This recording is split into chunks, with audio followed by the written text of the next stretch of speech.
asalaamaaleykum mbokk yi maa ngi leen ay nuyu yéen ñëpp seen tur ak seen sant di leen ziar bu baax a baax fu waaye mën a ne si àdduna ñu ngi lay ziar tey nag moom xal la ñoo ñëw late usually Nyenya Dambell ku defa moom show rek foog nga ñëw late loo na ma as usual rek ndeysaan te awma nu ma koo def xam nga moom dama ko bëgg si suma xol bi awma nu ma koo def bu late foog ma late man moom pare naa bu yaaga waaye moom moo ma late loo waaye tey nag moom moo nekk suma co-host nag si li nga xam ne moom lay def nii tey moom ma say jàppale après ñu am suñu special guest nga xam ne moom la ñu invite si kanam te niñ def na ba bi ci kaw nga xam ne koo xam ne rek bëgg ngaa call tamit pour nga join in rek nga call join in tey dañoo màggal jigéen ñi sargal jigéen ñi la tey dañoo sargal jigéen ñi xam naa ne nag dina am tur yoo xam ne dinañ ko fàtte waaye buñ ko fàttee rek yéen tamit bilal lañu ko ci comment box bi ñu dal di leen fàttaliku di leen nemmeeku parce que jigéen ñi Gambie jàmbaar lañ jigéen ñi Sénégal jàmbaar lañ jigéen ñi Afrique jàmbaar lañ kon kaa leen ñu célébrer nag jigéen yëpp bàyyiwuñ kenn muy xaleel muy ndaw suñu yaay yi lañ koy commencé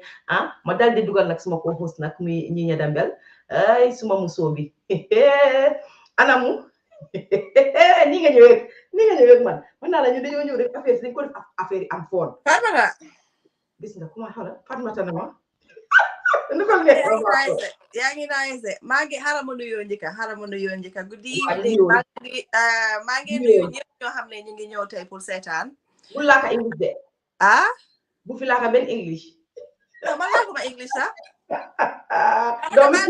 bàyyil di ma tooñ suma benn xarit ñëpp especially man on my behalf Fatmata yow nag yow moom xam nga yow nuyoo nga sa nuyoo bi yow miin nga yi man miinuma Facebook live man naa record rek teg record edit tech man loolu laa xam you know but yeah tey daal I think it's a very important thing loo xam ne ñun jigéen ñi dañ war di celebrate ante all the time not just today not just for 1 month and I think sometimes they need to acknowledge jigéen yoo xam ne ñu ngi def ay liggéey yoo xam ne ba pare it's not just your education moo la de def nga nekk ni ko xam ne dañ la war a sargal or dañ la war a praise or dañ la war a teg ci media bi am na ay jigéen yoo xam ne maa si ñoom Kaba girl yi understand nga ñoo xam ne xëj na ñoom seen foundation naka la demee xëj na they come from not well-to-do families but they're doing their utmost to contribute towards society and also to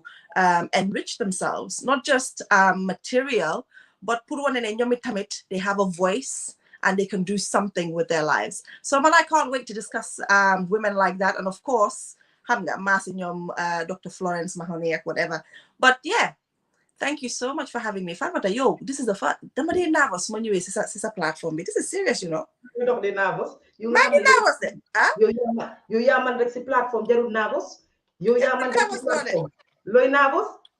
Man nuyu nak Ami Cissé ma fekk ci bunta bi bi dal di nuyu Sana Sarr xam nga ne tey suñu doon sargal góor ñi Sana Sarr yow duñ la bàyyi ñoom Ibrahima Diaw ñoom Ibrahima Niass ak ndem si yàlla ñi nga ko doon wax Aliya ron sax nga ne suñu doon def li yëfi góor tey doo ko fàtte aca indil tur bi comme que yaa ko tudda Aliya sax ndeysaan yes ku ma doon wax mooy Ibu Wage man Ibu Wage mooy suma mentor Ibu Wage moo tax man ma bugg a media Ibu Wage is yal na ko yàlla yërëm te yal na suuf sedda ci kawam kolam setoon na he was one of those people ñoo xam ne he's not afraid to let other people pour guide ñu daal teg ñu si limelight bi and then he would stand in the shadows you know so gisee suma maasi ñoom Bintu Camara ñoom Fatou Camara ñoom Fatou Touré ñoom Haruna Dramé ñoom Lamine Manga we were all mentored by Ibu Wage ak Bora Mbodj you know so especially Ibu Ibu is very close to my heart so yal na ko yàlla yërëm te yal na suuf sedda ci kawam amiin soo gisee ma tudda góor yooyu noonu dañ leen war a tudda parce que ñoom nekk na ñu nga xam ne tamit ñu jàppale ay jigéen lañ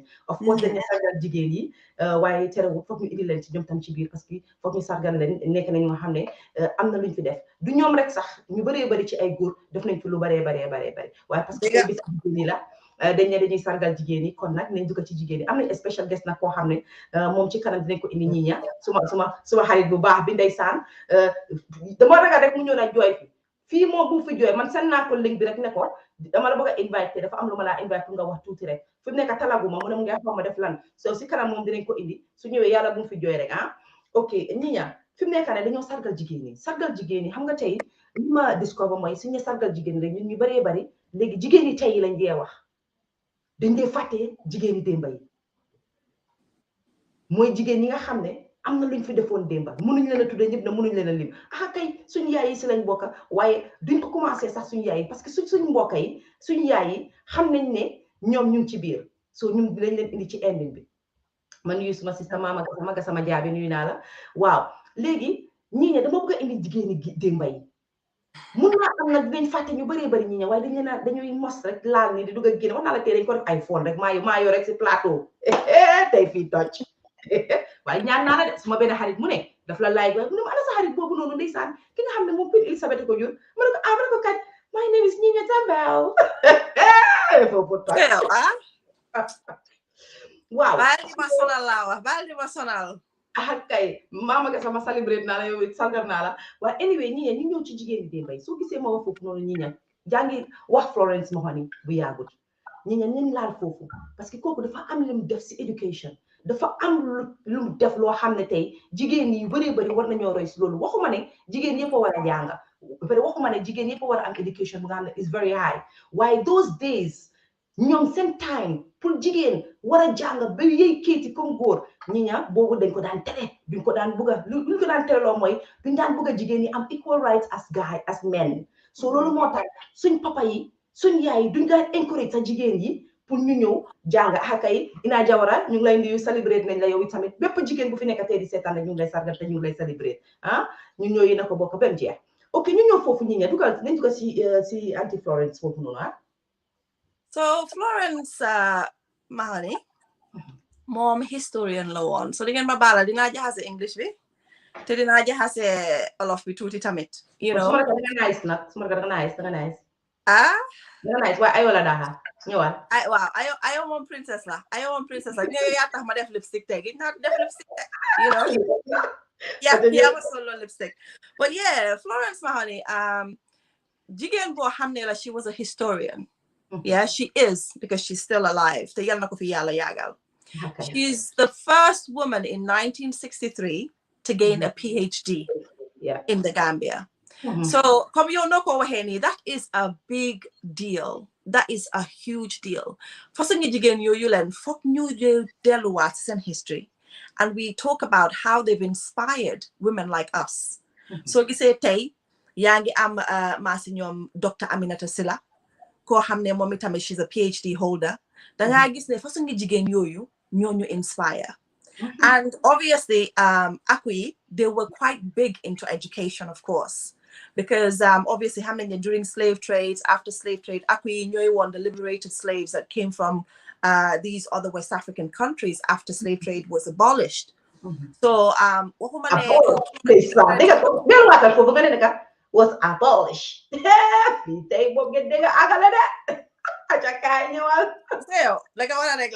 So like women like this are the foundation that we stand on. Understand nga jigéen yi ñoo ñu inspire ñoom ñoo tax ñun tey yow nga mun a toog foo toog ak keneen ak keneen ak keneen ñu mun a def lu ñoo def. And I think with those women, it was all about the education. It was all about inspiring, telling history, because Florence Mahoney was a historian. Why tamit lolu tahut? You know, we celebrate loads of people. Why we cannot just focus on education. No. Because so the messy bir so say tamit dinga fa am I historians. I wish we could have saying that, yang ni so duge si bi so say I read about all of you ak yenen heti ñoom tamit am ni ma sa sane si Bojang koku duma faté affaire am because it was comme ni nga waxé li nga waxé it was a big deal. It was a big deal. She inspired us being a Mandinka te nga xamné si so say that time comme ni ma wax rek si Auntie Florence duñ dé buga ñu sen doomi bayi kër di dem ñu ngay jangi surtout ma jigéen.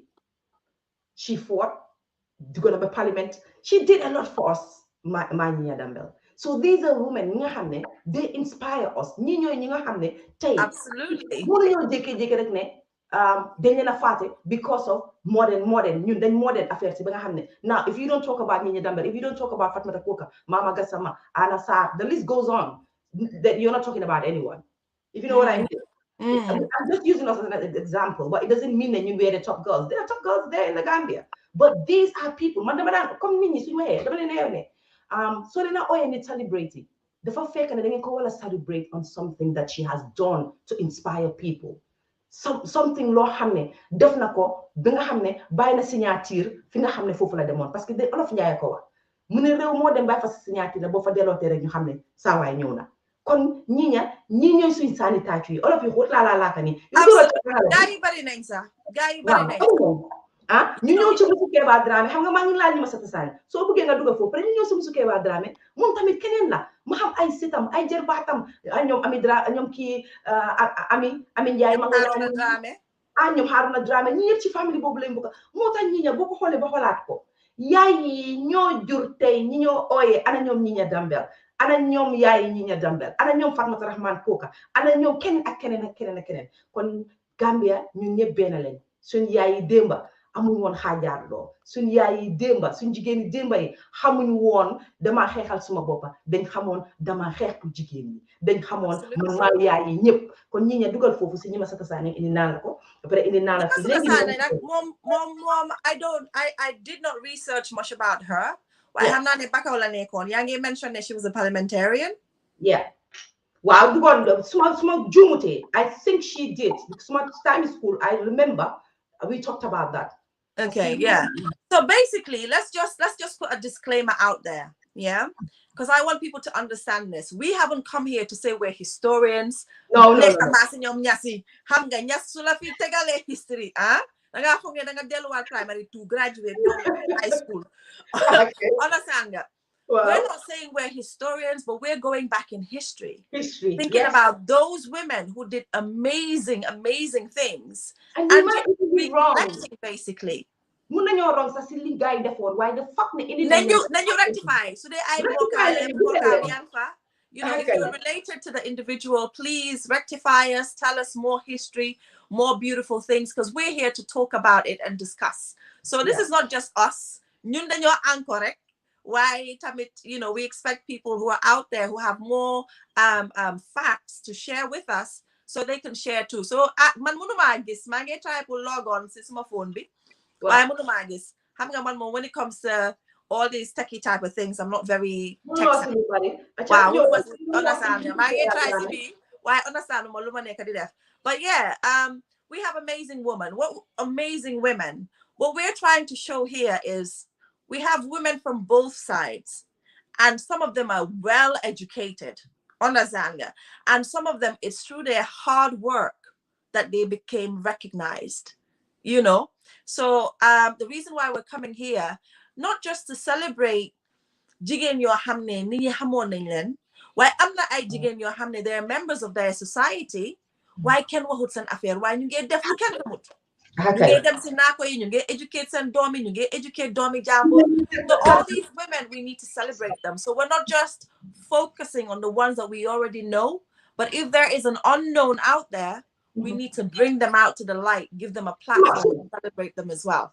Having said that, foofu want to commencer sa di sargal jigéen ñi nga xam ne suba ngoon ñu ngi dem ca naako ba suba ngoon ñu ngi dem ci marché bi ñu ngi jóg di dem ci boppi koñ yi lu nekk ñu ko def rek pour make sure family bi tam grow ba pare di make sure ne tamit family bi duñ am rek xam nga benn breadwinner si biir family bi parce que léegi ñi ña boo bàyyee xel di nga gis jigéen mu nga xam ne amul education waaye daf dee ñefe sonna si pour doomam yëpp am education pour ëllëg su ki jàppee fii kii jàpp fële kii jàpp fële ñooñu jar nañoo sargal ba dee parce que surtout man soo demee nag si naako bi si faro bi ñi ña I once did and it's amazing to be honest with you li nga fa dee gis danga naan ne waaw dëgg ne que man nekkuma si real world bi man maa ngee caaxaan and li fa gars yi dee def ni ngee toog ñu ngi toog foofu waxtaan bi ni ñoo wooyee I was there once wow.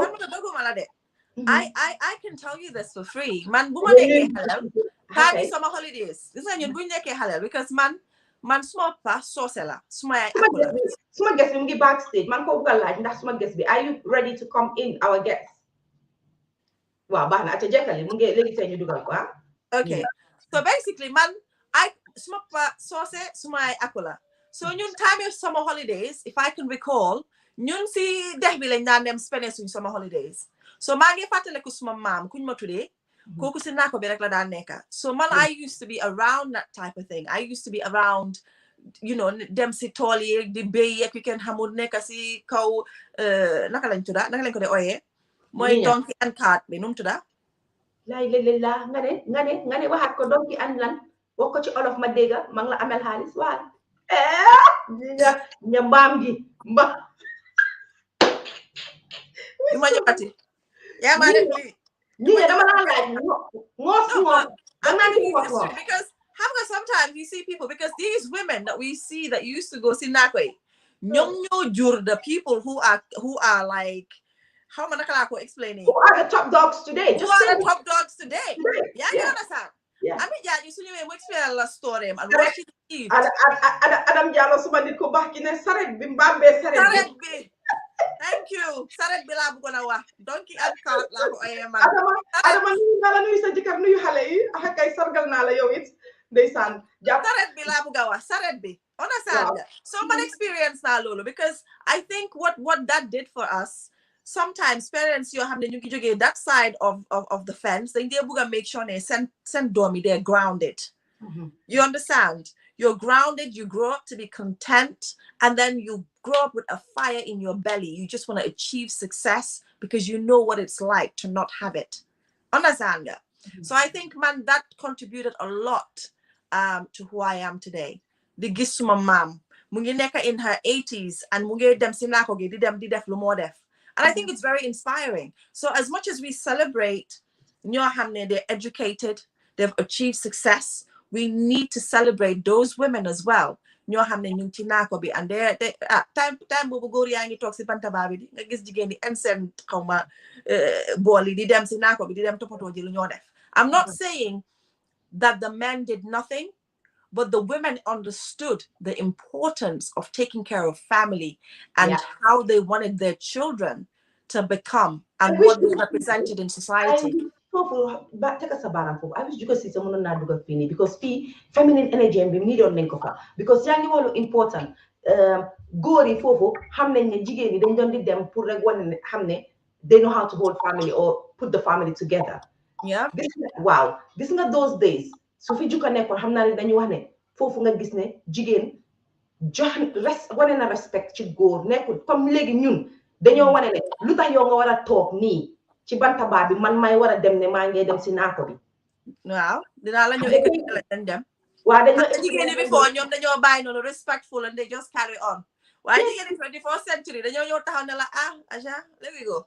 waaw kañ dem te lii la jikko daan express feminine energy pour wane ne jigéen ñi tamit dafa am loo xam ne ñu dañ war a wàcca nangu la fi xewoon démba ñu indiwaat ko tuuti suñu biir but anyways I know ne jukka dina ñëw xam naa si kanam tuuti mu indi ñu tuuti moom tam si lu mu ga léegi xam naa ne bëgg nañ ci waxtaan te mu ngi neex na mu ngi jax ñiña fi mu nekk nii nag suñ guest ma bëgg ñu indi kuñ bëgg a dalal tey ñiña man damaa wàcc moom man dama kontaan si kooku kay xam naa loolu damaa wàcc moom man kooku is my xam nga man I don't know something about hard-working women. Jigéen bu xam soxlaam ku am fayda. We're gonna get I just love that. I just love it. And man jigéen bi daf ma inspire. Introduce ko.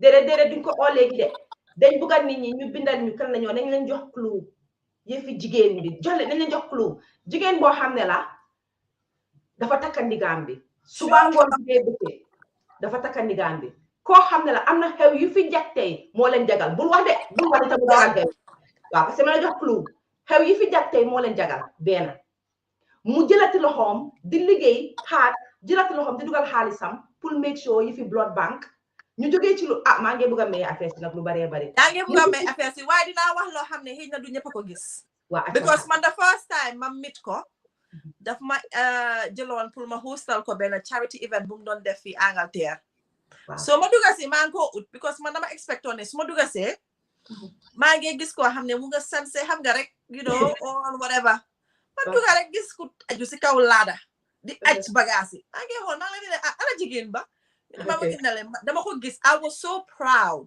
understand because he was working harder than the people employed understand so that made me have so much respect for her. I just loved seeing that. Te foo ko gis nag soo ko gisee soo demee gis ko fu moo liggéey dangaa tiit you moo enu ba pare van la dee dawal van waaye loolu it's enough clue for you guys to know absolutely amazing woman it's enough clue pour ngeen xam Mama Gassama mu ne Ami Leet la Francis Ndiaye dugal si na moom tam ñu ñooñu ñëpp ay amazing women lañ ñooñu ñëpp ay amazing women lañ ñu ngi sargal Francis Ndiaye moom mi nga xam ne moom mooy lawyer Juga Cissé bi mu ne waaw am nañ Ami Diba mu ne Ami Jaaju la ko foofu Ami Diba loolu la mu ne Ami Jaaju ok well we're gonna keep you guessing Adama Diallo Diané suma nit ku baax gi maa ngi ko nuyu di nuyu jëkkëram comme ni ma ko waxee rek ak Marie Gomez ñoom ñaar ñëpp ñu ne Ami Jaaju waaw Adam Diallo mu ne Ami Jaaju naka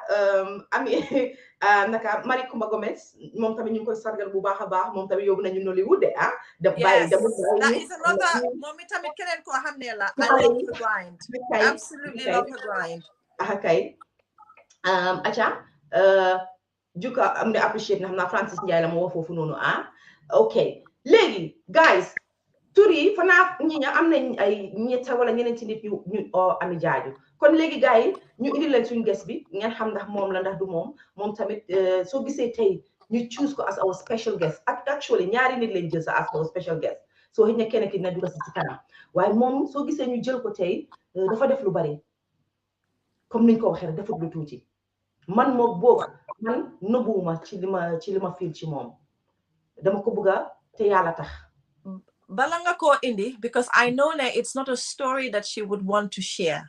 Yeah. I just want to share the story with you with regards to her. Acha, ñëwal. maa ngi demoon Banjul. This was in 2018. Bintu Camara sargal nañ la. Bintu Camara, that's my girl right there. Moom itamit beneen jigéen boo xam ne la dinañ wax ci moom in a bit. Okay. So in 2018 ma dem ma tasee jigéen bi daf ma indiloon ay bagages dama ni doon ay bagages from Angleterre.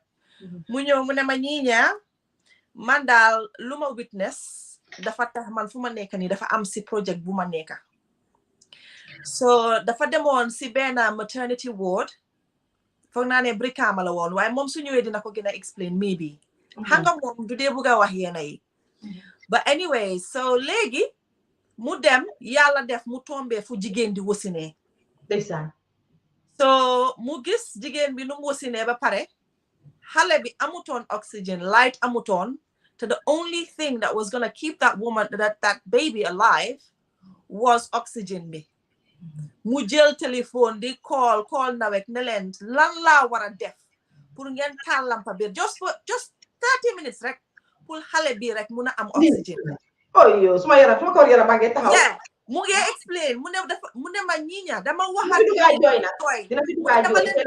ñoom ba ne leen su dee xaalis la wax leen ma fan laa ko yóbbu waaye xale bi 30 minutes rek la niin ngeen def ko si oxygen dina ko make guess what that child passed away unfortunately and it shows you how passionate this woman is ba pare fast forward nag moom su ñëwee mu wax leen lopitaan boobu lu mu fa def lu mu fa sampa maa ngi la doon interrupt so dama bëgg man ma déggal ko gaay xam nga sa olof bi setu so ma faram fàcce li nga wax pour gaay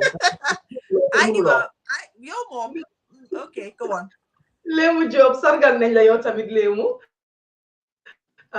nuyu nañ la bu baax borom France ma ne li mu doon di explain foofu mooy jigéen ji nga xam ne moom suñu special guest la tey Abdou Francis tamit yow mi non sa dafa am commencé message lan la dafa am commencé message ma olof ñi ñëbi setu faram fàcce ko okay faram fàcce ko sorry Mama Gassama tam mu ne Ami Jaaju la anyways li ñi di explain foofu nag mooy jigéen ji ñoo wax ni this young lady dafa demoon Gambia bi mu demee Gambia am kuy benn hospital bu am ku doon wasin léegi fii kooku di wasin ñu ne xale bi dañuy doon oxygène pour xale bi so this lady ku ñoo indi si moom mu ne lan la mun a def pour dimbale pour xale bi mu am oxygène so gisee may ko repeat at Nyenya I just want people to hear it again dama bëgg mu sink it was man that touched me to be honest I touched me waaw so mu ne lan la mun a def so si biir waxtaan boobu rek mu dal di xalaat ne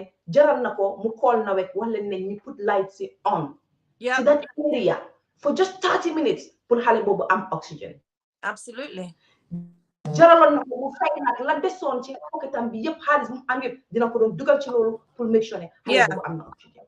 Unfortunately the child passed away ñu ngi ko ñaanal fa mu nekk yal na ko gënal fa mu jógee waaye jigéen ji tey mun nañ la indil te yéen ñëpp a ngeen nekk di ges waaw kon nañ la ko indi di nuyu nag yaa Kombo suma cousin bu baax bi yow it sargal nañ la bu baax a baax ca London ak kay ñu ngi nuyu Paco gis naa sa call bi maa ngi jégalu dinaa la woo after jërëjëf Paco mu ne Lisa Ndiaye ku tudda Lisa Ndiaye la ñuy wax nii ok léegi ñu daal di invite suñu guest bi ndeysaan yàlla bu ñu wax ay jooy nag ndeysaan moom jooy rek lay def ni man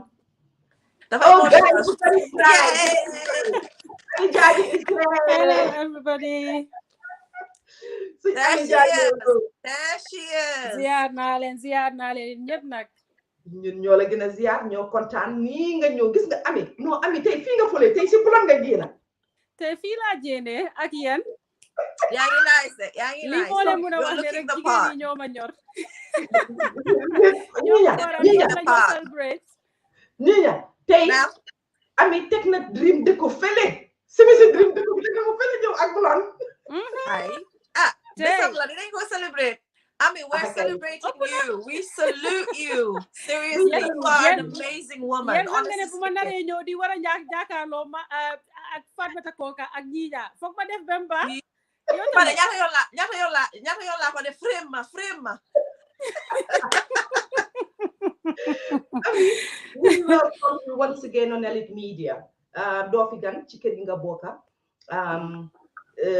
ndeysaan ñu ngi sargal Fatou Badji duga si na léegi moom tamit dinañ indi turam si kanam moom tamit def na fi loo xam ne tamit lu jigéen war a def daal Fatou Badji tam def na ko moom bi dëkk ci Angleterre akay so Ami bu kontaan torop tey pour nga nekk suñu special guest yow ak keneen lañ oo ñu nekk suñu special guest tey mooy lu ma wax rek Elite Media sa kër la Muso Media House sa kër la ñaari kër yi yëpp ñun dafa am fuñ bokk ci yow am foo bokk fa da nga jeex dañ dem ak yow ba mu jeex tàkk so kon doo fi gan tey dañ la fay tey am na ñi ñalum doon explain yaa ngi moom si backstage bi xam naa ne dinañ la bàyyi nga gina mun a baalal ma de I have to tell that story was just no it's okay it's part of it it's very impactful and it teaches me a lot in life to be honest because when people start talking about all of these things that are happening with regards to the women who give birth and either the kids die or they die you have been there you have experienced it you were there firsthand and I think young don't def sa liggéey but I think that pushed you even more to do more and I think that incident happened I think it was 2018 if I'm correct 2018 la woon and léegi ñu ngi 2022 4 years later please tell everybody what you've done what you've achieved thus far ndeysaan te ñu bàyyi ko ba pare mu daal di nuyoo ba pare Ami yow nuyoo ba pare su ko defee nag nga jëlee fi comme fi ñi ñëw waxee waaw baax na maa leen di ziar yéen ñëpp kuy seetaan ak yow mii di host bi ak sa co-host bi Nyenya maa ngi leen di ziar yéen ñëpp di leen sant di leen jërëm I'm so grateful to be given this opportunity ma mun a join bokk ci yéen ñu celebrate jigéen yi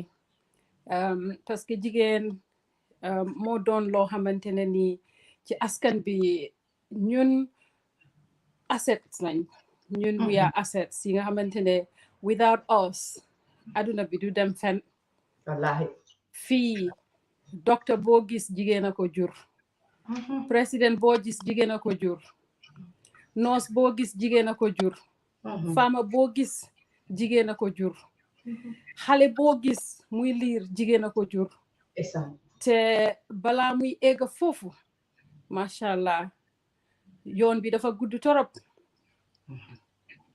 parce que boo xalaatee from 1 month nga biir ba 9 months bés boo paree pour jur xale boobu tam beneen affaire la jigéen lu ñuy daj dafa rëy dafa metti waaye nag yàlla muy suñ ginnaaw macha allah ndik boo xalaatee indi doomi aadama ci àdduna bi ñun ñëpp fii nii tey mos nañ ko waaye we cannot even remember the level of struggle and pain buñ dem through, even though xam nañ ne metti na sax waaye duñ ko mun a estimer, duñ ko dee mun a remember sax. kon nga xam ne yàlla rek mooy buur. Absolutely. yàlla rek mooy buur. kon jigéen war nañ koo sargal. jigéen war nañ koo jox wargalam. jigéen dafa deserve everything on earth, including respect, inclusion, empowerment, you know, everything deserve nañ ko. Yes, sir. Man, a little bit of my history, ma dem into that short one of that, bala ma dem into Nyenya. Suma yaay, people would not understand why I do what I do. ñeneen ñi dinañ ma ne yow li nga def nii yëpp mbaa ñeneen ñi di ma ne xëj na xanaa da nga bëgg a dugga in politics moo tax ngay def li nga def. It's so sad ne nekk nañ si world boo xamante ne people tend to think that people would only do things just because they want something out of it. waaye man tey maa ngi laa wax ne man maa ngi def lu ma def to ease my pain based on my experience in life. dara gënut a metti nga xam ne am nga an opportunity nga share sa life with 5 siblings, none of them are there. te nga xam ne su fekkente ne am nañ opportunity pour am good facilities, xëj na out of those 5 siblings you may lose, 1 or 2 of them would have been here. I don't like going into this topic because every time I start talking about it, I go emotional. Why? It's just it's good to cry. My heart. It's good to cry. Yeah. My mom and my dad, they had 6 kids. I am the only one that survived. Only one, even though I have half siblings.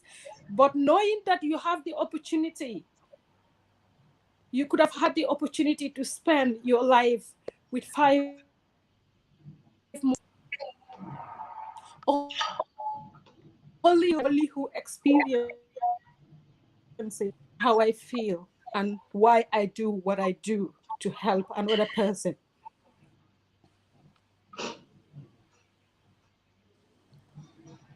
Out of 5, 6 siblings, I am the only one that survived. Dama grow up in an environment where my mom lost hope. She's going to lose me at any time. Anytime my feebar suma yaay daf doon panic. This one bu ma dese tamit dafa dem. noonu lañ ko jëlee ñu dugalal ko si yëfi kañeleng soosee dinañ xam lan la loolu tekki. Foog naa loolu mooy I don't know yaratal or something. Yaratal waaw.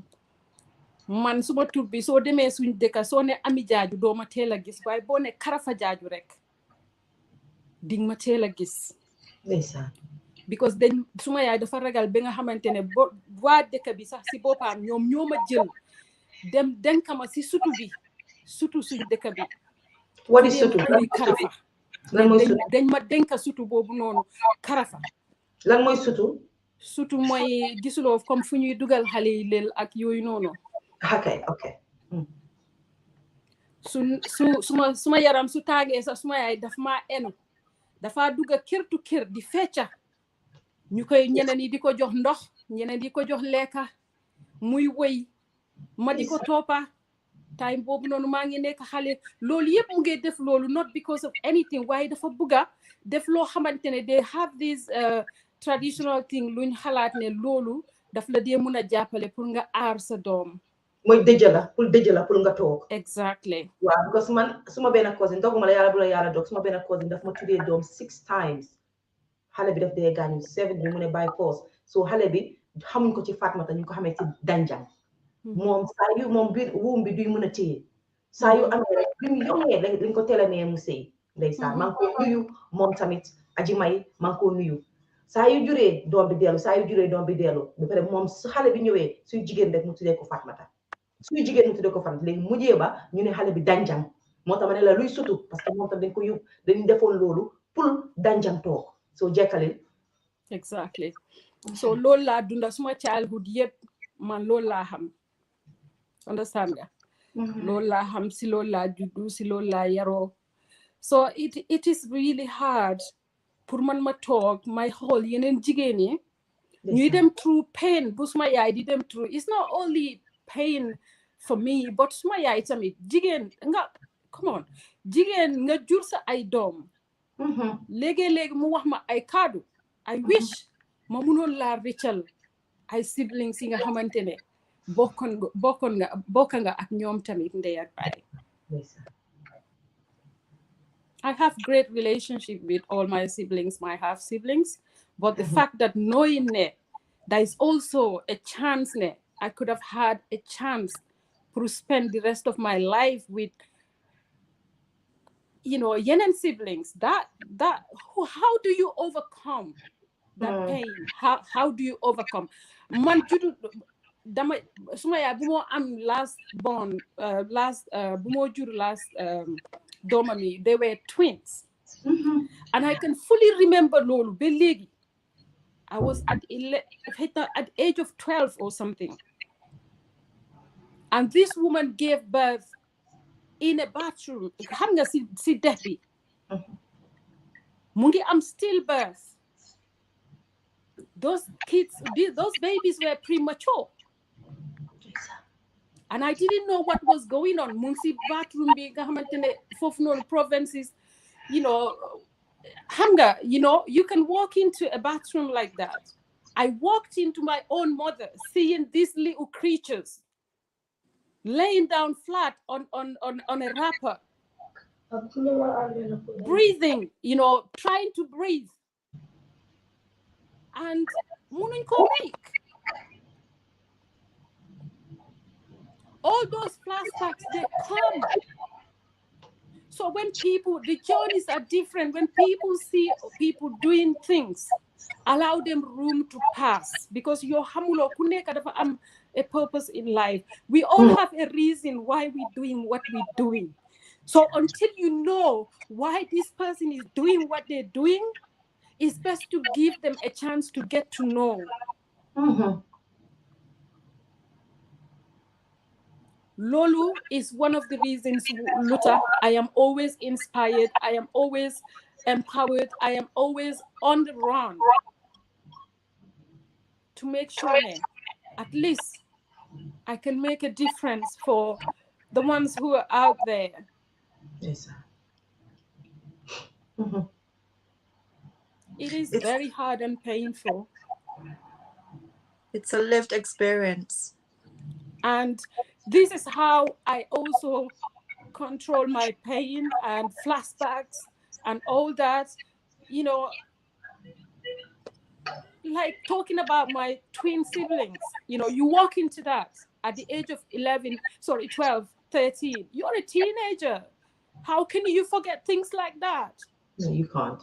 So Lol Motahon, relating to what Nyenya was saying, Buma walking into that baby at Brikama, my mind went straight back to my experience when I was 13, watching my siblings, my whole Halebugor being a Hamantene, Yaya Munko just wasn't. The baby is struggling to breathe. There was no oxygen, there was no light, no oxygen machine for it. And I had to beg, I had to call Nawek, Manelene. This baby here needs oxygen. So there is no light. Please, I am begging you, Fake, I just do something for them to go and get petrol, pro dugal ko ci lifin bi generator bi. I called now a manilene damalen nyam rek ngir yalla. Anything, whatever it takes for you to bring back the light. It doesn't matter. You charge, you tell me, whatever. Please, just do it. I am willing to pay. This guy told me, dinañ ko indi legi ni. 30 minutes later, no light. 40 minutes later, no light.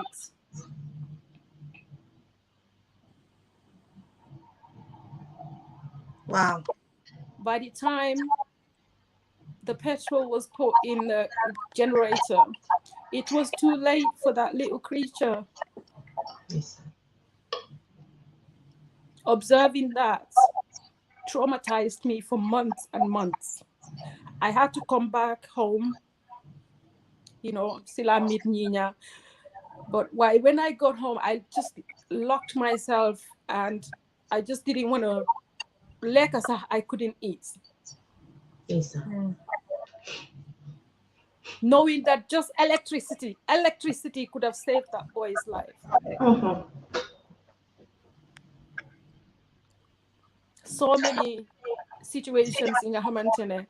When I go into the hospitals, because also we could try and blame these professionals of saying they're not doing this, they're doing that, they're doing this. But until you go in there, you spend time with them and you get to see what they go through too, and the level of efforts they put in, to make sure standard of services or quality of service is delivered to these women.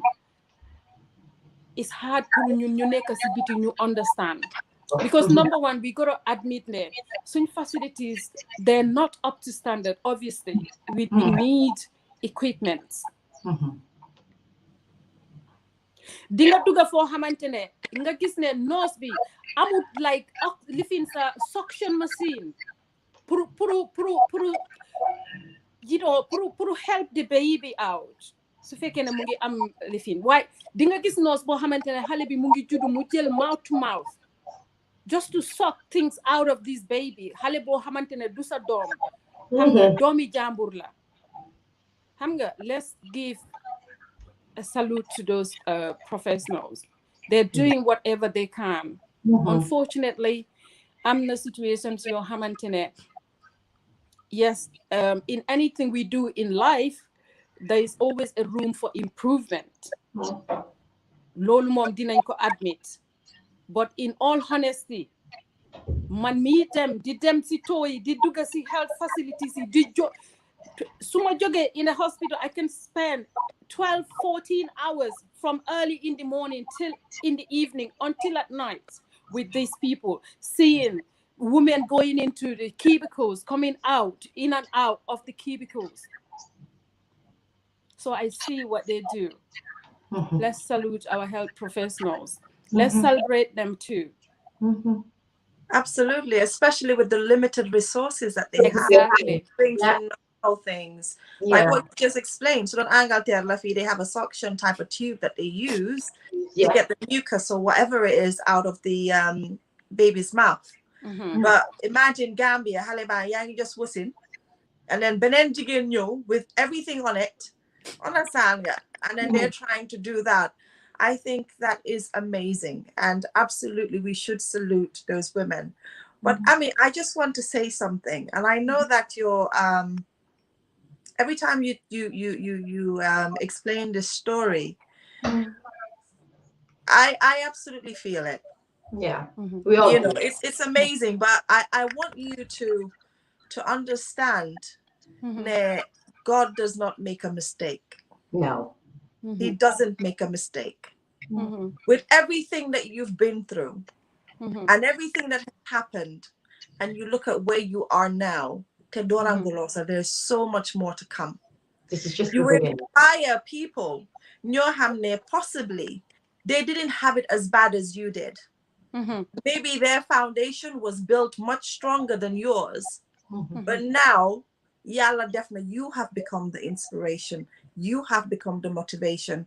And you're giving back to society. You're giving back to those people who are left because of your experience. So, man, as always, you're having your photo, man. So I salute you. Always, I salute you, Ami.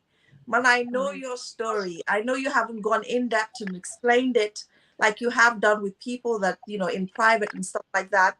But you have achieved so much. You inspire me and you motivate me. Man, I just love you to bits, honestly. You're doing amazing work. Keep going, and you've always got our support. Definitely. Thank you. Thank you.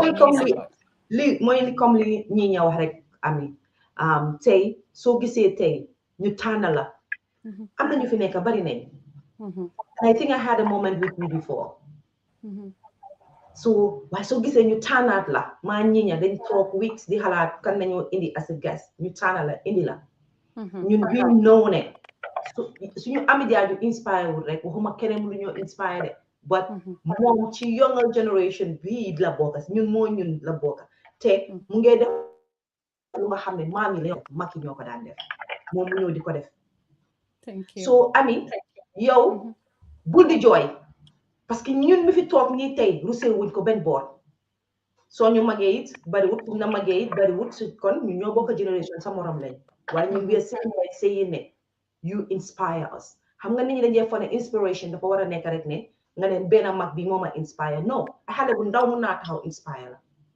you're our role model you're our inspiration to almost everyone tey nit ñi ñëpp a ngee seetaan am na ñu maa seen message messenger am na ñuy seen yow soo gisee may di bugg a beesalaat yow li nga def pour xale yi nga xam ne comme am na lu suñuy ñëwaat ci foofu laay def dugal tuuti xale yi nga xam ne tey ñu ngee door a jóg comme ñi ña lu wax lu xew rek ci àddina rek yàlla daf ko def for a reason so yow yaa ngee jox nit ñi hope Ami te xit na xamuloo ko sax yow yaa ngi feel that this is your way of trying to heal and stuff like that but no you are doing more than you're doing. You don't even know how much you're doing for society.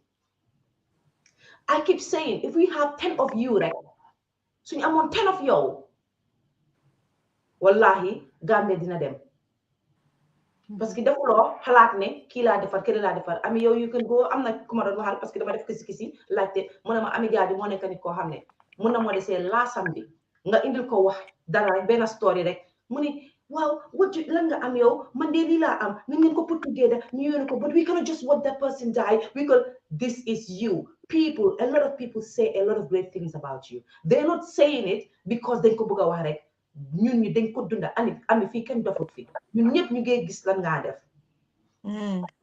dañu inspire boor bu nekk nag ci benn boor suñ ne liggéey rek hard working woman you inspire us damaa dem pati to sol suma daala coquette comme ni ko ñi ña waxee suma morom keneen ak keneen te nit ñi xam nañ ne daala buñ sol mun ngaa sol lu ko raw parce que li nga aan ñun aanuñ ko damaa wax dëgg rek te yàlla tax waaye sambu biir dream déco moom la nit ñi di fekkee te moom lañ laa bàyyee de pare da nga indi lu nga xam ne da nga indi ñun nuñ dee xalaat da nga change ñun dee xalaatee parce que in normal circumstances di nga gis ku mel ni man ñoo foofu ne ko xool ko ak xaalis bu mu am yëpp ni moom moo de waaye gis nga ñun suñ excès si biir foofu fekk la li nga sol dañoo naan ne non dëgg man xeeb naa sama bopp as jigéen xoolal kii nu moo liggéeyee xoolal kii naka la def ba egsi fii you inspire us Amie Jaaju tey duñ indiwuñ la fi pour ne dañ la fi indi rek ñii rek pour nga wax sa story rek de amongst great people yiñ fi tudda tey mënuñ leen a indi but you are amongst those people your name will never be duñ ko mën a part of history you are part of history and xale yi dinañ xam yow yaay kan whether we like it or not te olof yaay ko wax soo gisee njool rek nga ne ko njool kon Amie Jaaju yow yaay jigéen bu nga xam ne tey ñu ngi lay sargal nañ la bu baax a baax ñii seetaan ñu ngi lay sargal ñii te bàyyi ma nag maa ngi gis am nañu dugga si Aminata Rose Yunsin mu ngi dugga si mooy rakki Lizzie Yunsin xam naa ne doo leen fàtte Lizzie tam ñu ngi koy sargal parce que moom tamit am na lu fi yëngu woon ci taami politics soo gisee ma tudda sax Aminata Rose Yunsin man xamee ma ko noonu when I was growing up maa ñiya moom lañ daan ooyee Rosemary Yunsin okay su may bind si Facebook moom du dee understand dama ko daan toppa di ko follow fu nekk gis nga su naan tël ba gis nga su ma déggee woy Wally Seck boobu bu ndee woy ne su ne tël rek ñu ne xam nga su ne moom laa dee xalaat because su ne waan tël rek dinañ wax ne hey Rosemary Yunsin lu tax ma wax loolu dëgg la moom si beauty project lañ ko xamee woon but she was one of those who didn't go there di laaka olof bi wala daw she spoke English proper English like the way you speak it Nyenya Dambell I remember that she was educated nekkutoon ne miss la rek bu ñëw xam nga miss yi dañ leen tam as like ne joxoon ngeen woon tur bu baax ak yooyu waaye Rosemary Yunsin daf ko defoon pour further education pour leneen ak leneen so moom tamit foog ñu sargal ko dina ko choc tey lu tax ma wax lii parce que xëy na ñu bëree bëri xamuñ woon lii si moom Ami soo gisee ma jël wax bi loolu këf ko nag pour bàyyi la pour nga dal la parce que emotions yi were getting high but we haven't had enough of you yet foog ñu indiwaati ñeneen ñi tura seen affaire tuuti ñi ñu ñëwaat ci yeah, of course. Wow. Because am na beneen jigéen bu ma bëggoon a wax affaire am tamit, you know. Aca ñëwal ñi ña soo ñëwee ba pare okay. So suñ jógee si Ami Jaaju am na bu dee wax loolu jógee wuñ ci moom parce que mu fi toog ba léegi dangaa ne waaw okay naka laa ko war a waxee xam nga yow yaa ma gën a nekk expert si bii naka laa ko war a waxee déedéet waxal rek ne Ami comme que yaa ngi jëla break xaaral ma indi Ami comme que yaa ngi jëlangum break yow moom pareeguñ ci yow Ami yow comme que yaa ngi jógee jëlangum break comme ñu waxaat ci yeneen jigéen yi Farmata xam nga Ami dafa jàppa si side yi maternity bi because obviously dañ dee dégga jigéen yi ñu ngi nekk am na oh God na ma baalal because Cham la sant jigéen boobu I love her what's her name every time daf dee nekk di def messages on Facebook di ñu sensitize about jigéen ñu nekk di dee fatina turam oh my God amazing woman but anyways kooku tamit mu ngi yëngu si side boobu tamit you know Gambian women lives matter foog naa ne moom mooy seen CEO bi or something why another woman that I want to speak about is somebody who is big in agriculture koo xam ne she empowers women if I say she empowers women it's because man personally I have had an experience with her yeah mooy Aji Kumba Dafe Treasure Women Warriors ñu ne Mbalin Cham gawa Mbalin Cham wow Mbalin Cham tamit is an amazing woman who is absolutely out there sensitizing people and letting people know about maternal mortality yeah Mbalin Cham maa ngi gis turam bi léegi ne Aji Kumba Dafe seriously that woman is another amazing woman with regards to empowering women xam nga man dama dee feel like ne you know Fanta yaa ngi wax dara fii ne am na ñoo xam ne when they achieve they go for material gain because that's what's important to them the designer the good hair the outfit the looking good and stuff like that those women are okay too. There's nothing wrong with that. There's nothing wrong with spending your hard-earned cash how you want to. Why, you know the women that inspire me, that even though they have and they can spend the money on that, they decide to give it to other women. So those women can give it to other women. So basically their wealth, it's like they keep on giving. Understand that? And that's something that Ami Jaaju, dama ko gis si mom, te dama ko gis tamit si Aji Kumba Dafe. Aji Kumba Dafe jot naa liggéey ak moom on a documentary that we did for her and I've seen firsthand what she does. This is another woman koo xam ne moom she gets her hands dirty.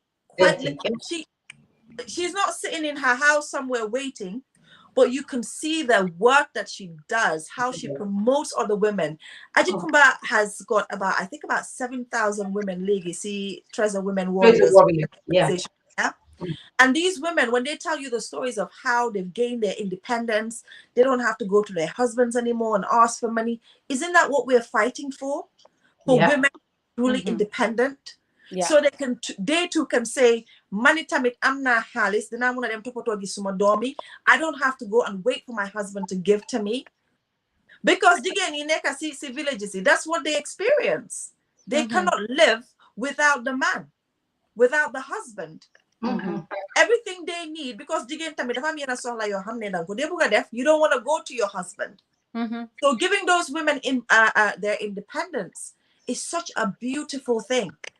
So I just wanted to highlight that because when you say empowering women, this is another woman called Hamne Tamid of they empower women. So I absolutely love that. So because we've spoken nyungi wasi si maternal mortality Ami Jaaju si lumo dox society health bi lolo tax ma bëggoon na wax society agriculture bi tamit si Aji Kumba Dafe lu moo def society education bi tamit gis nañ maam Yaasin Sarr mooy starfish if you see these girls that come out of starfish seriously gis nga I know that we have a lot of perception about what our young girls are doing nowadays online.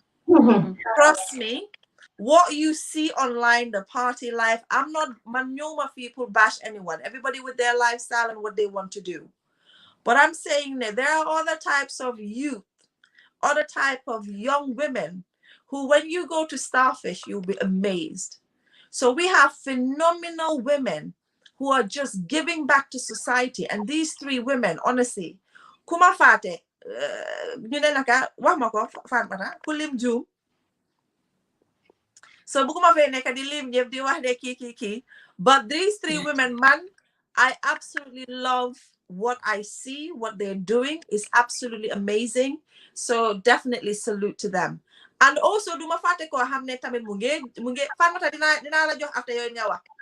Duma fate ko xamne tamit from a distance man ko by help, and she's doing absolutely amazing. Fatmata dem na offline way dina delsi wat. Te koku moy Anita. Sponsor a Gambian girl. Oh yeah, I do see that. Absolutely love what that woman is doing. Seriously. Anita. Yes, it is. So I love to see women giving back to women. We see so much negativity, but to see that other women with the little they have are empowering other women, it's amazing. Absolutely amazing. And I think it needs acknowledging. Definitely. Yeah. Okay. Also in health, I think the maternal health, there's another lady called Mariatu. I think Mariatu Trawal. Is it Mariatu? Is she dafa am a page on Facebook, Kini midwives and mothers, something like that. Okay. Wow, moom tamit daf dee yëngu ci affaire yi maternal health plus comme ki nga mention noonu Mbalin Cham. You know, yes. Everybody is doing their bit in the society. Absolutely. That's what Mariette tamit lum dee def tamit it's amazing because ñoom ñu ngi focus on ñu ngi laa dégg yes ñu ngi laa dégg waaw ñu ngi laa dégg waaw dama dafa demoon wala moo continuer bi leen ko ne yéen a continuer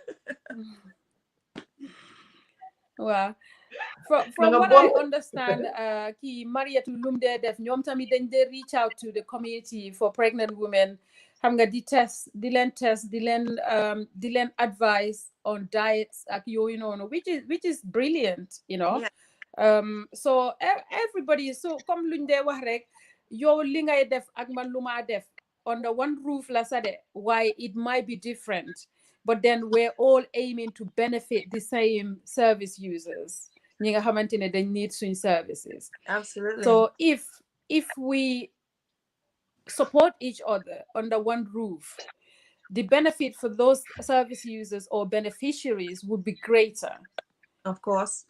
So foog ñu acknowledge rek of what we're all doing to a certain degree.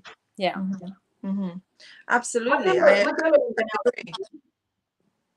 ma delloo leen gannaaw tuuti rek ma delloo leen gannaaw tuuti because behind the scene ñu ngi doon woy fi Aji Kumba Dafe te xam naa ne Ami Jaabi ne di nga bëggoon a wax dara si moom ñi ña wax na liñ bëggoon a wax yëpp waaye xam naa di nga because wax nañ ko ñu ngi doon discuss affaire behind the scene. So is there anything you want to say about Aji Kumba Dafe because xam naa ne danga ko mention on behind, right? ñi ña du noonu waaw. Yeah. Aji Kumba, definitely we all see what she does, you know. ñun ñëpp gis nañ lum dee def xam nga, you know, am na ñoo xamante ne ñooñu just the passion when you see them and how determined they are to achieve it, not for themselves only but for others as well. Man nu ma ko dee seere mooy yes xam nga dem si society xam nga you implement something in somebody xam nga jokko that tool of motivation dafa mel ni dang ko jàppale pour moom mu mun a understand ne worth na more than what they think they're worth, you know. So this is my thing with Aji, you know. Mu ngi def loo xamante ne xam nga not everybody would sacrifice living the life that she has in America mu dem Gambia xam nga nekk si àll bi di béy ak jigéen yi di lekk ak ñoom benn bool we have to call a spade a spade. You know what I mean? Yes, we have to call a spade. This woman xam nga even tey su fekkente ne moom def na this with them xam nga mu jox leen xaalis, for example, from what I understand from her her project, daf leen di jox xaalis ñoom ñu dem ñu liggéey ñoom tamit luñ si am ñu delloo som boobu noonu la ñoo yóbbu si yeneen society bi tamit ñoom yeneen jigéen yi ñoom tamit and then the ball continues. Yeah, it's a great initiative. Why even though su fekkente ne fii fam jógee noonu xam nga mu ngi leen empower mu ngi leen jox a tool boo xamante ne maybe ñoom xamuñ woon before am na yoo xamante ne woon na leen ko xamuñ ko woon before. moom su fa nekkee nekkut fa they would use that experience to keep empowering each other and keep going and understanding ne jigéen warut a xaar pour jëkkëram ne ko ne am lii understand nga daf leen won seen valeur she showed them that they are worthy xam nga won leen seen values exactly. So tollu nañ si jamono boo xamante ne jigéen sax dina dem ba nga xamante ne du taxaw sa laaj jëkkëram dépense dafay jéene si on xaalisam bi dugal dépense ngeen a xam nu muy fekk dat xaalis baax ban jamono nga ni naan ma dinañ egg si jamono bu nga xam ne jigéen ma ne jigéen yi léegi laajeetuñ xaalis seen dëkk di waxante dëgg jigéen yi fee sagal seen bopp waaw laajetuñ de waaye xëj na du ñëpp tamit if we mane xam nga dañu war a bàyyi loolu nag because we keep saying ne ñun waruñoo laajte you know what góor su demee nga takk jabar ne dafa wax ne nga toppatoo sa jabar just because your jabar is not laajte doesn't mean you should give so góor yu déglu hey keep on giving that we need it bring it we want more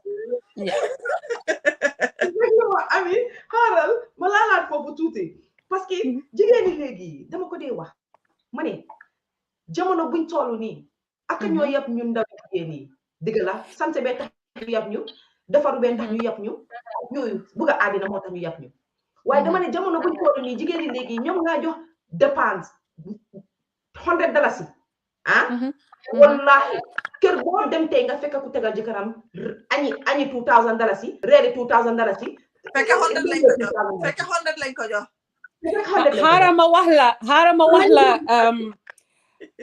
loolu yàgg na si askan bi de yàgg na waaye dama ne léegi de ñun dañ goog ñun kenn foogee wut ñu ko loolu laay wax nii ne ñun ahankay go yeah definitely I agree to that waaye fu may waxee mooy I'm agreeing to what you're saying waaye maa ngi dellu back si jamono bu yàgg bi tamit ne loolu yàgg na fi man suma yaay juma jur suma yaay man I was at the age of Fogna too my dad traveled that was before ma start to recognize nit ñi kan mooy kan ak yooyu noonu before the age of 2 my dad traveled mu bàyyi suma yaay si biir kër gi ak ay mbokkaam moom mbokki suma yaay suma papa yi it came to a point bi nga xamante ne the entire responsibility of making sure the family is fed was laid in the hands of my mother. And this woman never gave up. Nope. Suma poti di ubeku, suma yaay di bay, suma yaay daf don dama judu xool suma yaay muy egg ci kawi guy di wàccee nete. Ndeysaan. di yónnee ñu koy lifin kii di ko indil ay ñuul ci kaw naka lañ dee waxee ñuul bi understand nga muy defar jigéen bi muy defar duutiir dafa teg ni ay bidongi 20 litre bidongi duutiir yi but like up to 10 or more defar ay netetuwam ñun dañ daan toog depuis guddi ba bor set almost di hard truck yi yu jógee Kombo di dem ay provinces suma yaay laa gis muy egg ci kawi truck ci kaw ndeysaan truck fekk truck bi ñu ngi ko ramasser ak ay ñu ngi ko fill with saaku sukur yeeg saaku maale yeeg diwlin yi war a dem pour supply shops in the provinces. This woman dina eeg ci kaw yooyu noonu su fekkee ne moto ci kanam amut place mbaa xëj na driver bi mënut koo amal place foofu dina eeg ci kaw loolu noonu te dina dem Brikama ba dama dee wax ne rek ñooñu noonu am na family bi nga xamante ne foofu la dee dal I have to go and meet that family at some point. ndeysaan dina fa nekk ay 3 months di jaay su fa jógee dafay jaar caakal fii nii naka la jaakal paacaar mooy fuñ daan di fi ne mu dem foofu noonu dimbale ñooñu time bu ñooy dog maalo bi xaw ma naka lañ ko dee waxee si olof o ko ci soose rek mu ngoog maani kato soose duñ dee wax maani kato ñii ñaa xam nga loolu naka lañ koy waxee si olof iko mu maani kato gis nga nag suy laaka soose daf ko dee slang sax ako katay ko ñina maani kato nuñ koy waxee si olof hani du yow ngo ñiña afo ko tenke iko mu ame yaaju yalo ngon tenga mandinga kango moy ko di afo yalo ko nyimba mandinga kango moy ni ta ka ko te mamoy ni nga aya moy le ko te man suru kango moy hani mamoy de mafo ila wosene mamoy ngo ya ko tenke because ibenya sauce slang kan mo degu ibenya kan mo degu sauce amoy Famata bàyyi nañ la ci digga de Famata lakal Hausa no touch day I go shame myself here I don't talk the Creole I say make you talk Hausa I don't talk Creole no after I will teach you how we this we speak Hausa at least man mangi laka sauce mangi laka akunda do ami harden tuuti ami da nga wolu important nga ne sa yaay exiko bu yeeg yooyu noonu yooyu yëpp mu ko doon def jamono buñ tollu nii sargal sa yaay sargal la ak yëpp jamono buñ toll man maa Nyenya Dambell rek war a taxaw ni si ron guy bi man damaa gis toogum ñi ne su ma mbéjee jatu man laa toog di xaar pour ma egg si kaw guy gi su ma ko mbéjee ñi ne ma su ma mbéjee Zeynab if I kick you daf ko daan def de su ko defee nag ma nekk ci ron nag di jël saaku bi nag di pik ndete yi nag di ko def si saaku yi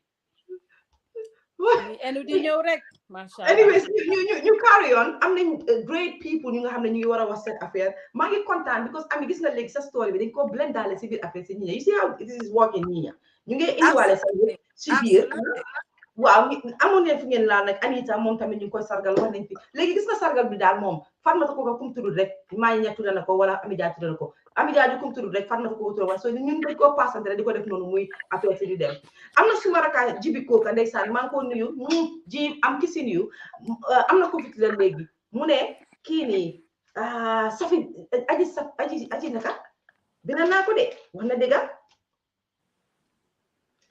aji safi something de waaw something bitik aji safi la waxooma kooku nit ñi ràññee nañ ko bu baax biir Gambia nag maa ko gisoon si comment yi anyway suma raka indi woon na ko mu ngi ko doon di wax so lii baax na si tamit nit ñi si comment section bi Nyenya ñu ñoo fàttali nit ñi nga xam ne dañ leen war a celebrate tey man nag ndeysaan mënu maa gis comment si maa ngi try pour log on waaye mënu maa gis comment maa ngi ko put up xaaral maa ngi putaale up tuuti su ma ko putee daf dee xala réeral ami jaaju loolu moo tax rek may ko lifin nii so waaw jibi am na ko fi indi woon jibi soo ma déggee su fekkee mën ngaa indiwaat tur bi nga doon wax aji may savage ndeysaan you remember aji may savage te loolu soo waxee aji may savage Nyenya you cannot forget Widats understand nga fàttali nga Widats Mrs Widats you cannot forget her ba pare amoon nañ fi kan si boobu noonu area boobu ñeneen nañ ci woon ba pare Nyenya bul fàtte Antares tamit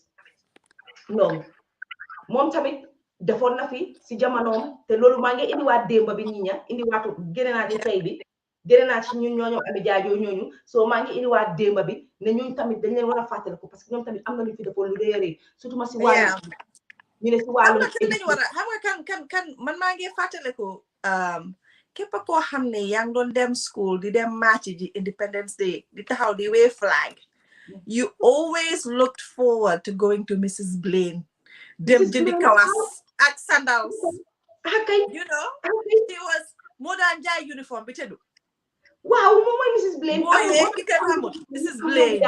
Blaine wow amazing ndeysaan ba pare because soo gisee ma ne entrée ndong tey ñu ngi wax ay UNESCO ñu ngi wax leneen ak leneen waaye UNESCO man bi ma déggee fi UNESCO force it was attached to her name because she did a lot with UNESCO pour educate Gambian yi pour educate jigéen yi especially so moom foog ñu indi ko si li duñ ko bàyyi xam nga comme ñi ña lu wax rek am na kii Fatou Badji comme nit la léegi Ndey Jobaate loolu 2 weeks ago tamit bi ñoo wax lii man maa ñoom Anna Sarr ak ñooñu Ndey Jobaate indi woon nañ turam ñooñu ñëpp a si biir Dr Aïssatou Touré ñoom tam am na luñ fi def because time bi Yaya Jammeh I remember Dr Aïssatou ñoom tamit taxawoon nañ ne ñoom tam luñ bàyyi noonu te time Yaya Jammeh dictatorship ñëpp a ragaloon but she was one of the jigéen yi génn si woon ak Fatoumatta Tambajang wane seen boppa as jigéen taxaw ci politique bi rek ñun ñooy yéen la ñun tamit dañ bëgg te ñoom pour ñu éliminer leen woon dafa gaaw parce que jigéen leen di leen dafa yomboon pour ñu jël leen teg leen benn place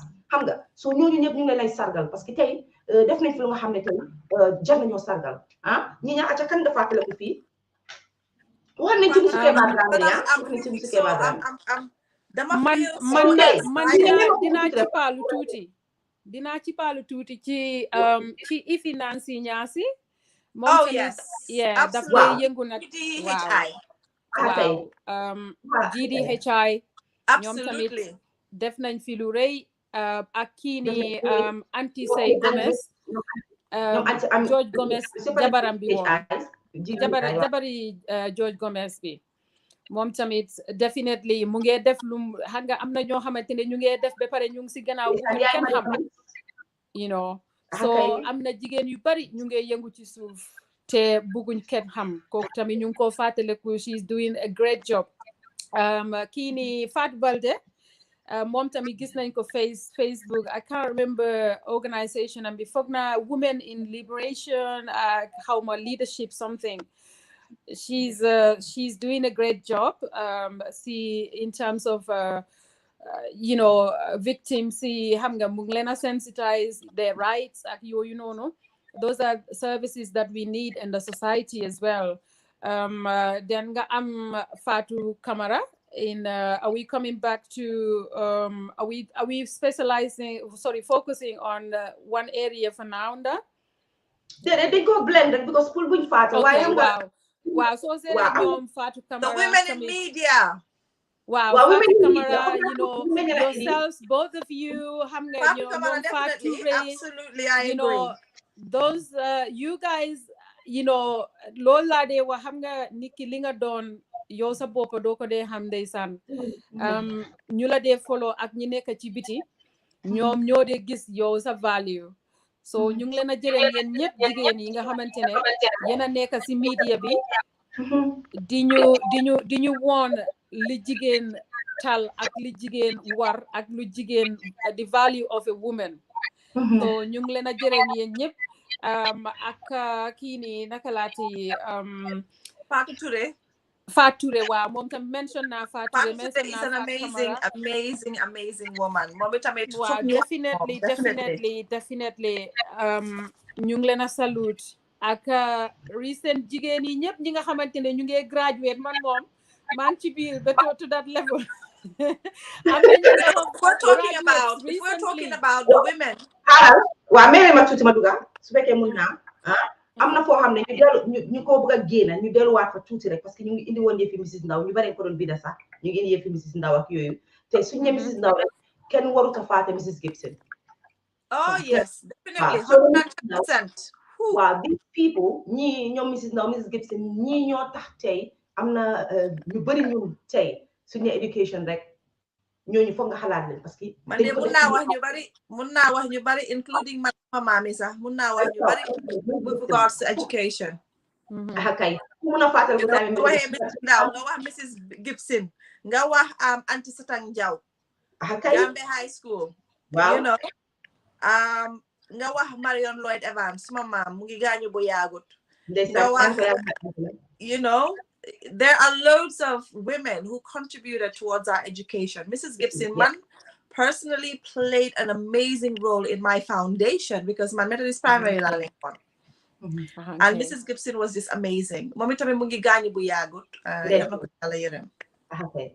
You know. Mom tan mangi fatal kuma fatal kuna time Methodist time assembly tindan dol nit nga plat ci wangam bi. I was one of them dama nan dugal plat ma wang bi suñu ma Mrs. Gibson di do time assembly rek ngay diga ku ñu da xamane ma wa xam wala la bëgg xam lu tax ñu la doon dóor assembly time assembly lo doon dem dang doon bari wax na déedéet because dañ ma ko daan dajaleel dama daan def trouble yu bari ko dama ko daan dajaleel ñu fiil ne man the only way ni mo mën a rek mooy disgrace ma si time assembly te man dama dee bëgg a break report su ma doyee assembly foog ma def lu unique te su ma dugalee ma wang bi ñu doon ñu ne kaw ñu fat mata ji man ma su ko defee I remember am mus nañ ma daa xam ne dem luwee benn fa indi ko mu ñëw rek mais gëf si ne ko kii cams ko kay baayam xam nañ kuy baayam yow dem you know. So I have done that in high school, I have done that in primary school. Anyways, Mrs. Gibson, dugal na lu bari si suñu boppa yi tey because of ñu dama naa remember those days man moom dafa naa laaka aku te dégguma aku bu baax waaye dafa naa remind li tax ma nekk si school bi ak li tax ma war a jànga ak lu tax ma war a nekk jigéen bu war a jànga dafa ma naa remind of that and we needed people like her. So jërëjëf Aunty Satan Jaw used to do the same moom tamit ak nit ñi so di leen sargal ñoom ñëpp ñu sargalaale am na xam ne foo xam ne su ma fa duggee léegi rek yéen ñëpp naa ekkati seen cakaraka bonti waaye bala maa ñëw ñoom anti aadu leet yëpp ñu ngi leen a sargara ñu ñëw ci politics bala maa dugga area bi ma leen wax ne foofu laa bëgg a dugga media nañ fa del si waat tuuti yéen a doon laal ci media bi laal ngeen ko xaaral ma jekkali ko rek duñ mun a fàtte tamit ñi nga xam ne ñu ngi ci media bi suma ndaataango yi ñoom Amina Diagne ñoom Aida Bose ñoom Iba Sarr yéen am na ñoo leen tudda ñoo ñëpp soo gisee ma leen a fàttali tey parce que media toog fii nekkul lu yomba ànd na mook saaga ànd na mook xaste ànd na mook ndega te képp ku toog si media rek am na loo encounter am na loo dunda ñun ñu ngi mën a toog di waxtaan askan bi di mën a déglu seen stories yi di ñëw di ko narita but xulis kan moo ñu dee déglu xëj na amuñ loolu noonu soo ñii ñëpp foog ma sargal leen because ñoom tam jigéen ñoo xam ne dékku nañ ko dégg nañ lu nekk waaye taxut ñu bàyyi media bi ñu ngi still si media bi di fi liggéey di béy seen waar kon foog ma sargal leen ñoom tamit Iba Sarr bàyyiwuñ ko su ma ne Iba Sarr nag foog ma fàttale ko benn jigéen mu nga xam ne ndeysaan yenn suuf seen si koom sax xam yàgga si loxo ay mbokkam mooy Anti Iba képp ku dëkk Angleterre si 80s si 90s yi she did a lot for Gambians Gambien yu bëri moo leen dalaloon Gambien yu bëri moo leen dimbale kon moom nekk na jigéen bu nga xam ne yaay bu nga xam ne uufoon na jigéen yëpp kon man Anti Iba su ma toogee fii tey ne duma ko sargal kon dinaa juum kon foog ma boole ko si jigéen yi nga xam ne fii ci Angleterre ñu ngi leen sargal amul many ñi dëkk Angleterre foog ñu indi ko si acca ñëw leen foofu suñ jógee ci ñoo ba Mary Lopi tamit ñu ngi koy sargal moom tam mu ci biir bàyyi ci benn boor daf day ñëw indi lu nga xam ne nit ñi ñu ngi cee jàng a lot ñoom Fatou Badji mu ngi si biir moom tam bàyyi ko Fatou Badji moom gis ngeen fu moo yëngu all the time moom soo laalee jigéen yi laal nga ko am na koo xam ne jigéen laal nga ko Fatou Badji I like Fatou Badji Fatou Badji she's amazing. I love what she does definitely. She's good at what she does. Aki Sarata Jabi tamit, you know. Wow, Sarata akay Sarata ñu tam ñu ko sargal xam nga jigéen ak Salanjay that girl Sala is amazing. Honestly speaking, I have never seen a young woman that grinds as much as she does. Yes, you know, Sala is special. Sala is amazing, you know. I like Sala a lot. A very inspirational woman. Yes. am na koo xam ne mënut a ñëw boole nañ ko ci woon pour ñu ñëw as seen guest waaye xam nañ ne bésam su jotee rek suñ ko indee rek ñëpp dinañ kontaan kooku tam foog ñu wax si moom keroog laa ko doon discours ak ñi xam naa moom si boppam mu ngi fàtte ki ma bëgg a wax waaye su fekkee xaaral bu ma joxee tur rek ma wax turam rek moom tamit ñu indi ko ñu ñëpp ñu wax ci moom mooy Ami Chéri oh my God tey classe biñ teg seriously waaye doo noppi ba jeexali de doo noppi li yoo xam nga man naka laa like Ami Chéri yow you know I get excited about Ami Chéri dañ dee fight tey bi fight bàyyi ma wax this is ok waxal ma ut suma caaja bi Ami Chéri soo gisee ma ne tey fii Ami Jaaju toog ni tey dafa mel ni Ami Chéri dañ ko teg si boram waaye dafa she is very shy nekk na koo xam ne bésam su jotee rek dinañ yëngal réew mi Ami Chéri foog ñu celebrate ko foog ñu sargal ko du ma wax lu bari damaa bàyyi ñii ñu wax ci moom ñoom ñi nga xam ne ñoo di kaa moom biir Angleterre waaye man li ma mën a fàttale ko ci moom ak li ma wax mën a wax ci moom mooy ba moo def théâtre ba time moom moo ñëpp Ibrahima Diallo seen théâtre ñu daan indi ñi may ko déglu ci rajo bi every Friday I was very young and I will never forget this parce que dafa am lu ñu daan dafa am lu ñu daan wax dama daan wonder kan mooy Ami Chéri bi because sant boobu dama daan dégg Chéri xaw ma lu Chéri because it wasn't common so man si boobu laa roy parce que man xam ngeen yéen da ngeen roy ci jàngkat yi man dama doon roy ci gis nga man ñi ma leen a wax ñi yëpp ay Rosemary Yun si beauty project di leen wax ñoom Ami Chéri si man entertainment industry bi laa difin de baax na so Ami Chéri moom tam ñu ko sargal bu baax a baax ñi ña ak Ami Dia tam wax leen lan ngeen bëgg a wax ci Ami Chéri parce que tey suñ ko fi bëggee wax yëpp sax xam naa duñ fi jógee waaye ñu mos ci moom tuuti rek dem ci ñeneen tamit ndeysaan Jarabaay Samba ndeysaan masha Allah no jekkali ko Jarabaay Samba mënu ma ko jekkali waaye yoo xam nga rek xam nga ba fi yuxoo rek Facebook bi yëpp ñibi ñu fay yëpp live bi jeex Madu yëpp ay blackout no Ami Chéri ba xam naa ne Ami Jaaju yow yaa ngi yaakamte wax si moom waaye please let me just say something about Ami Chéri yeah ñi ñaa doo ma balal rek ma njëkk a dem no Ami Chéri ok waa yow dema no man Ami Chéri dama ko like moom xam na si dara sax Ami Chéri suma ges bi nii toroxal suma ges bi toroxal suma ges bi nii dama jikalantu rek because xam nga Ami Chéri dama ko like dama like Ami Chéri a lot seriously Famata ñi ñaa tudda ngeen fi ku yiw tudda ngeen fi ku baax tudda ngeen fi koo xamante ne dafa content you know Ami Chéri mun naa wax ne Ami Chéri mooy man maay Ami Chéri Ami Chéri oh wow I just don't you know certain people so started di wax seen affaire danga speechless to a certain degree because si life bii nii ku nekk dang dee ñaan nga daje ak sa morom koo xamante ne su ma waxee sa morom comme sa morom yi doomi aadama koo xamante ne dina la accept for who you are you know dina la understand you know Ami Chéri mentor la yep she's a mentor and pour nga gis ñu mel ni moom tamit ñu ngi fa de waaye liggéey naa ak moom lu mu over 5 years léegi Ami Chéri nu ma ko bàyyee démba bu ma dajewaat ak moom tey noonu laa ko fekka ñun ñëpp dinañ am suñ days yi nga xamante ne wi dañ dee the goal very low waaye du la musa digtal lu bon du wax waxi jàmbur du wax business yi jàmbur xam nga am na ñoo xamante ne ñooñu doo nit yi yàlla lañ rek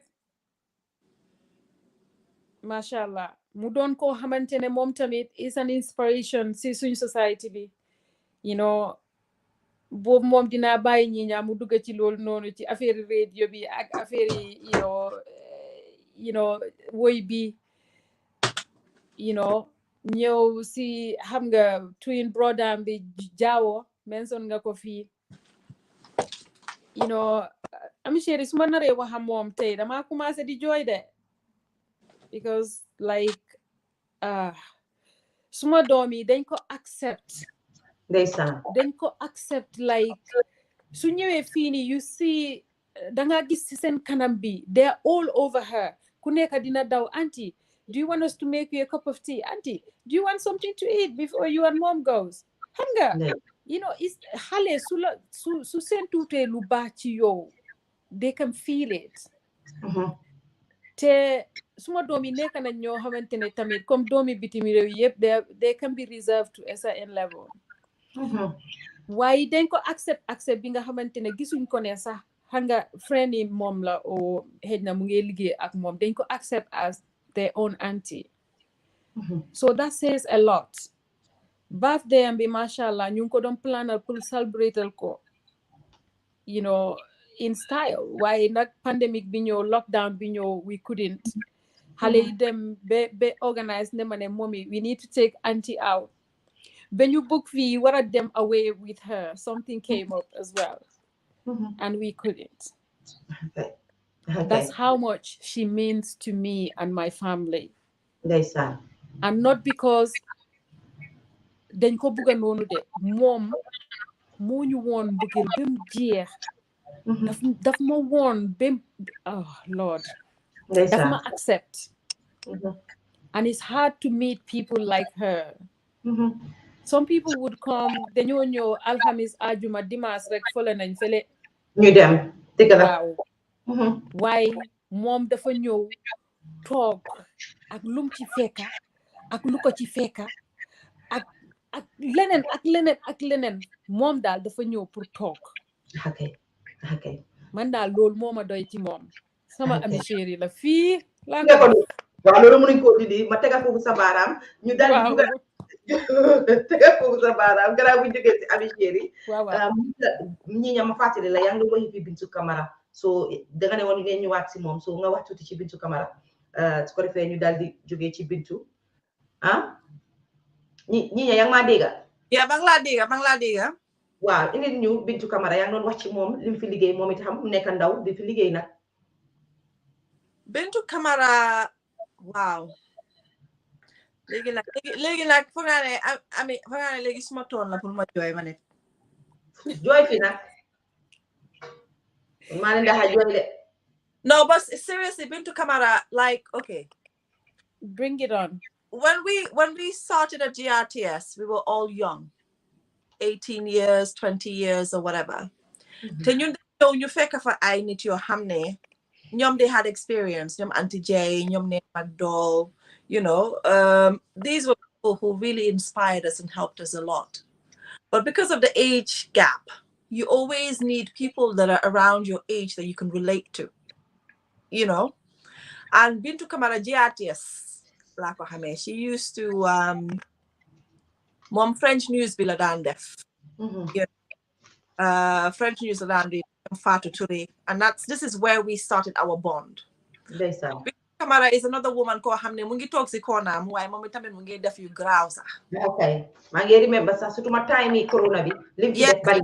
Yes time yi COVID bi moom moo daan génn di sensitize nit ñi they had their little thing that they were doing te ñoom Bintu Camara ñoom ñooy woon the first people who were making masks in Gambia in bulk. I don't know if you could remember that. Understand that? So to the poorer people, they were selling obviously to corporate companies, but to the poorer people, you can job mask for free time, bobo, you get one mask and whatever. They came out and they did what they had to do. And Bintu doing things like that, you know. She's also another phenomenal woman. And, you know, us women, we always need strong women around us. We always need women, and they're going to champion us. You need a woman who's going to look at you and say, yes, sis, you go on, Manfi. I'm going to cushion your fall. I'm not going to kick you when you're down, but I'm going to be there for you and I'm not going to judge you. Okay. No matter what it is you go through, remember, when you fall, I am here to cushion your fall. And Bintu Camara Nyenya Dambell, she's that woman to me. Ndeysaan. Bintu Camara xam naa ko for 30-something years. And man musuma xëccoo wax ak Bintu. Musudam. Ma Bintu musu ñoo fall out. She is an amazing woman. And if I talk about supporting a sister, supporting another woman, that is a great example right there.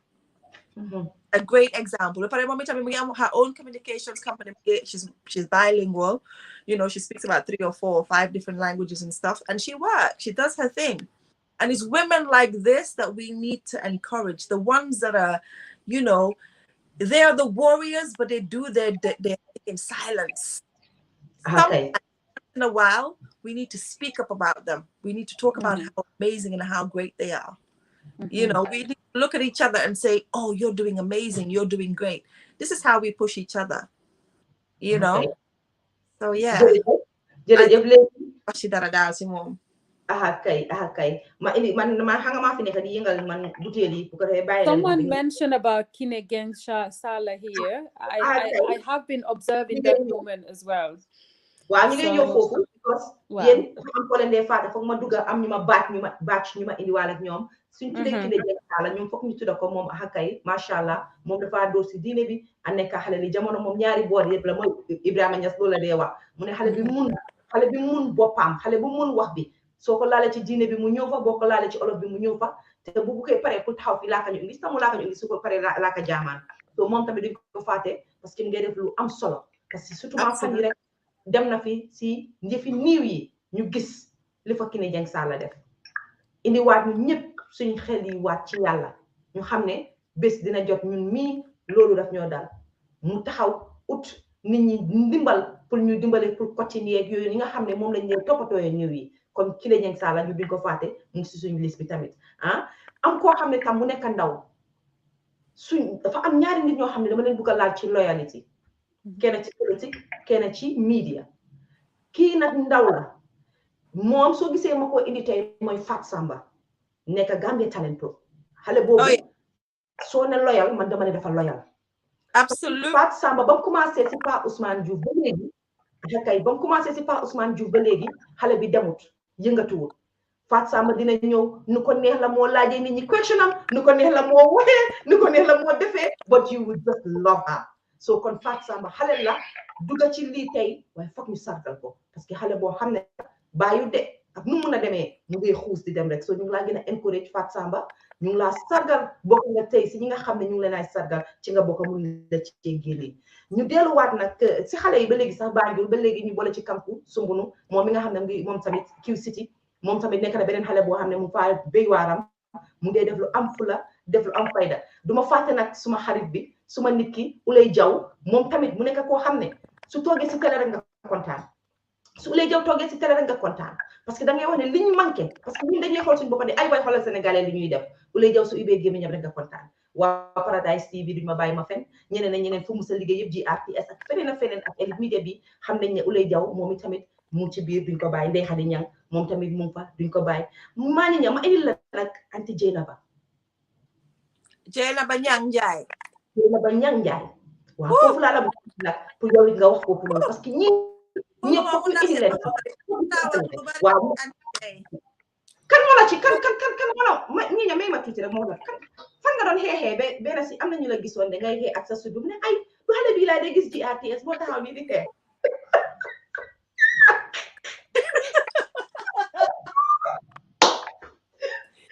si mi sutam bi ñi taxaw di xeex la def Nyenya Dambell kii ngeen a gis soo xam ne si bilaay oh my god you know what this is why you don't tell stories to Fatmata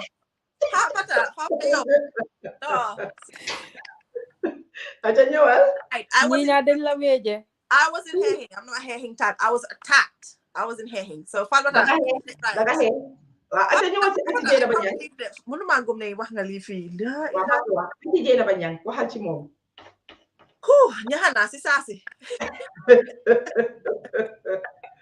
No, okay. So hey, disclaimer. It wasn't a hair, it was an attack. So you say waxal ci anti Jeynaba Ñang. When started, I mentioned Ibu Wage and also I mentioned Uncle Bora Mbodj. I'm known I ñeneen ñoo xam ne they were there for us. Why Auntie J was our mother hen. Auntie J was an amazing woman. Xam nga yaa ngi am ay xaleel yoo xam ne ñu ngi just know we have that fire burning in our belly. And we want to do media, but obviously ñun demuñ jàngi ko. Why she's a veteran and she could have done xale yi ngeen ma indil and all that kind of thing. Understand nga mënoon naa am loolu leen. She took us under her wings. Auntie J daf ñoo jox report you correct yoo xam ne lañ ko daajal Bintu Camara su dee Bintu Camara mu ngi seetaan xam na ci dara. You know, she was very supportive and she is such a distinguished woman. Ba léegi so Auntie J nu mu dee carré boppam. You know, when you're younger, you look up to women like that. And she is one woman called Hamne Man I absolutely adore. I absolutely adore Auntie J. Auntie J was amazing, you know. So xam nga moom tey ñu bari ñu si media tey ñu bari ñu ngi def fi media tey bokk na ci ñi nga xam ne daf ñu inspire ñu tamit moom xaali na yoon bi pour jigéen ñi ci media soo gisee ma indi ko xam naa ne dafa xaali yoon bi pour ñu bari Auntie J su ñëwee pour wax rek good evening welcome to GRTS xaw ma naka su ko waxee rek man suma xol bi daf daan seeda and man personally man what I used to do because man Auntie J dama ko daan I liked watching what she did so su doon 8 o'clock news mu ngi am dama dee dem toog si studio bi di ko seetaan nu mu ko waxee nu mu ko defee you know how she plays with her words she's just I think sometimes it's good na yaa ngi bring these women up we forgot those who inspired us to get where we are today and we always have to because man to be honest this is my own personal truth I think that sometimes we lose our way. Sometimes we do. We have done so in so many times. And I think sometimes if we're in the media and we lose our way, we should always go back. For me, we said, how would have Auntie J handled this? Yes. How would have Nene McDowell handled this? Yes. What would have Ibu Wage said if he saw me doing this? And I think we always have to do that. We can't always say, the past no longer matters. This is what is new. This is what is in. Because time in your Auntie J, time in GRTS, you didn't have the social media as it is now. Okay. But that should never stop us from going back and thinking, okay, Sudan Killer, how would they handle it? Man, I always, that's how I carry myself, to be honest. You always look up to people and do not just look up to them, but you think of, how would they have handled a certain situation so they don't kifeka saboma, you know? Okay. So they're inspirational women, very inspirational women, respectful women as well. Ndeysaan Ami Jaaju fi mu nekk nii dafa naa ne yëf si daf ko waa internet bi la we move on from there moom sam ñu ko sargal comme ni rek anti dama ñu ko sargal bu baax Ami Jaaju su fekkee ñu dégg rek have to talk about when you talk about people in media we have to talk about people like Nyom F Diba Fatou Diba. Yeah. So all women, Fatou Diba, time we Weekend Magazine below one or what extra we have to talk about all these women that were doing amazing things and the women that are doing it now. You know, not forgetting the ones that are on the social media platforms as well, like yourself. Your mom didn't want to see you after your mom didn't want to see your lady. Because we don't want you to get all big headed. And I will do that. Know me, I will do that. I will do that. You know, there are so many amazing women out there that are doing good stuff and they're putting stuff out there. Legi ma indi kii nii Nyenya am na ñu nga xam ne foog ñu indi leen dafa waaye si beneen anam lañ leen di indi si beneen angle parce que they fought hard for Gambia dañ taxawal Gambien yi dañ taxaw pour ba jigéen yi surtout man ndaw yi léegi ñu bëri dafa am ñoo xam ne dañ taxaw xeex pour ñu gis ne Gambien bi mu ngi Gambien bu jigéen bi mu ngi am fit ñeme na pour def yenn waxuma la am fiti ñëw saaga wala xas nit de but to stand with your truth waneel sa boppa waneel sa boppa ci kaw respect ak ci kaw te ñooñu duñ leen ci génne xam nga ñooy ñante foog nga indi si ku si mel ni nga ne ñoom Siga Jaañ si time struggle bi ñooñu mënuloo wax struggle bi because someone mentioned the struggle you cannot say the struggle and nga génne si Siga Jaañ Fatou Camara mention ngeen ko ba pare Mama Linguère Sarr moom tamit bi ngoon si struggle bi ñi ñëpp dañ taxawoon ñoom anti tukulóor si ñoom tam ñu ngi woon ci biir ñu ñëpp mënuñ leen a génne soo ñi ñëpp foog ñu sargal leen parce que am na luñ fi defoon time boobu noonu so foofu su ma fa ñëwee si laay mën a indi waale Juka Cissé because she was one of them too. Juka was doing stuff. Gosh, I have a man bi ma def suma research see fi Juka tey ñu bëri liñ ma indil ci Juka mooy Juka ñu dañ ko gis nii rek muy wax. But there's a lot of stuff lo xamne Juka mu ko doon def behind the scene. Li Juka doon def behind the scene dégg naa moo ëppoon lim doon def ci kanam nit ñi di ko gis. Kon Juka Cissé foog ñu sargal ko. Absolutely. As much as ni ma sargale ñoom Siga Jaañ ñoom Fatou Camara ñoom Mama Linguère Sarr ak ñeneen ak ñeneen ñi nekk ci struggle bi woon xeex ñoom anti tukulóor si ñeneen ak ñeneen bari nañ xam nga soo bëggee taw fii di lim sax dangaa juum. Kulim juum. Kulim Jum, the list liste bi moom is so long waaye ñii dañ nekk ak ñoom bokk ak ñoom génération ak di def ak ñoom di leen gis ba bu set foog ñu boole leen ci kon ñu leen a sargal bu baax a baax man moom suma personnel sargal foog ma ne Juka Cissé sargal naa la bu baax a baax Juka parce que am ngeen level boo leen yóbbu gis nga ñoom biñ ñëwee ba def li ñoo def si time struggle bi man dama ne si la Gambien xale yu ndaw yu mel ni ñu bëri jigéen yu bëri seen bët ibbeeku pour ñu taxaw comme ni ma la wax stand with the truth stand with your truth kon foog ñu sa te xoolal Juka soo ko xoolee di nga xam ne it's in her it's a passion Juka mënut a toog seetaan ba léegi fu ñoo néewalee nit fu ñoo tuutilee nit fu ñoo waxee nit lu nga xam ne waruñ ko koo wax kon Juka ñu ngi lay sargal di sargal bépp sa morom koo xam ne yaa ngi woon ak moom ci struggle bi xëy na mënuñoo fàttaliku ñëpp waaye dinañ mosal ku nekk nii rek comme ni ma wax nii rek ñu ñëw nag ci ñi nga xam ne tamit mënuñ leen a fàtte mu nekk ki nga xam ne mooy kii nii naka la Sista Ndiaye Gambia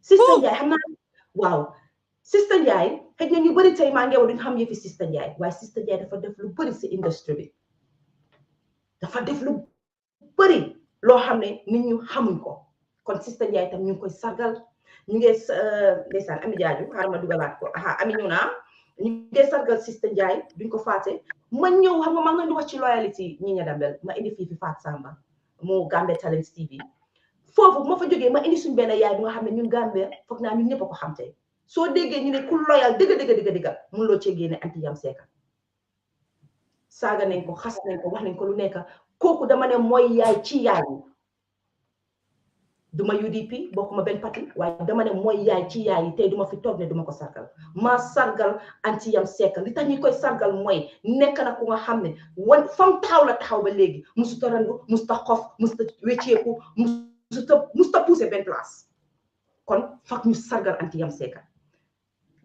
Juka bàyyi ñu dugalee link bu ma la jox te da nga bañ a dugal suñ programme bi di nga duga bàyyi force seen naa la link foog nga ne duñ tudda sa tur fii dañ laa tudda ñun dañ la planal di fi balaa ñoo duga si lii bii lañ tudda sa tur dugal du ma la def si kaw sa nit ñi dégg la maa bañ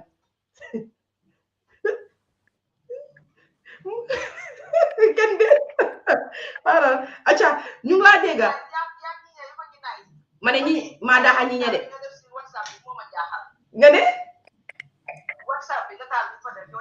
yow man tam petit jonga ma laa xale laa ba léegi xale laa waay bëgguma yàq seen programme bi yéen a ngi def lu am solo ndeysaan soo xam ma nag daal maa dégg waaye mun naa xool si link bi waaw dugal si link bi su ko defee bul def sa vidéo sax because xam nañ ne yaa ngi liggéey ndeysaan waaye nga sa voice foofu ñëpp dégg ko fa naa moo gën we prefer that jërëjëf Juka kay ñu ngi wax si anti yam seeka wax si anti yam ne moom wax dëgg ne yàlla dafa loyal torop soo gisee ma indi foofu loolu nit ñi war nañ cee jàngee li tax ñu war cee jàng mooy nit ki soo loyalee rek loyalal ba dee soo féetool ba dee soo àndal ba dee kon man dama ne loolu daf ma lay jàngal lu bari ci loolu amul lu déggut nag te muy jigéen di yaay ak yëpp waaye fam taxaw rek mu fa taxaw rek ne du ma pousser place fii laa taxaw te du ma fa génn soo kon ñu ngi ko sargal suma anti boobu di anti yam seeka am na ko bi ne tamit ne ñu ngi sargal Ami Silla P2RS xam nga the list bi dafa bari ñi ñam mënuñoo wax ñëpp waaye at least foog naa ne laal nañ ñu bëri comme lu ma waxoon rek si beginning bi dina am jigéen yoon ni tamit ñu ko fàtte te ñu seetaan na ñoo fàttali and we discuss about those individuals as well and I think that is so reassuring ne ñun Gambia we have strong phenomenal women amazing women du benn du ñaar du ñetta bari nañ but we need to keep reminding ourselves of these amazing women and what they do so that whatever negativity that comes along we can still go back and look at the positive things that are happening and I think it's very, very important. So Lee is amazing. It's amazing. Kay ñu balaa Juka di wax ma delluwaat rek tuuti ci Hadi Konte tamit moom tamit foog ñu sargal ko kay Hadi dafa deserve loolu suñu amoon trophée pour jox ko sax moom it dinañ ko ko jox dina lu bari because moom tam soo déggee ma ne loyal she's loyal because mu ci media bi te mu ngi loyal ci media bi lu nekk dégg na ko lu nekk jànkuwante naa moom tipo so you know what I must say gis nga yëfi Facebook live man si moom laa ko daan seetaan all the time understand and I'm still seetaane Why I love the woman the like mu ñoo jàngal góor yoo xam ne mënu ñoo tooga suma maas yoo xam ne ñu ngi jéem ba léegi how to keep your house clean. She talks about so many social issues. And I think that she should go beyond that. There should be like a TV company somewhere. Because when these opportunities are there, when you see a woman who can do something amazing, they have these big companies and they can help develop these women, give these women an opportunity. I think Hadi Conte, we need to kind of like somebody out there needs to work with this woman and just get her programs out there, because if they want you, I'm follow you, I'm fighter. You're expecting, you know, and the way she does it when she's doing it, she's cleaning her house. Hadi Conte, it's such a beautiful mom.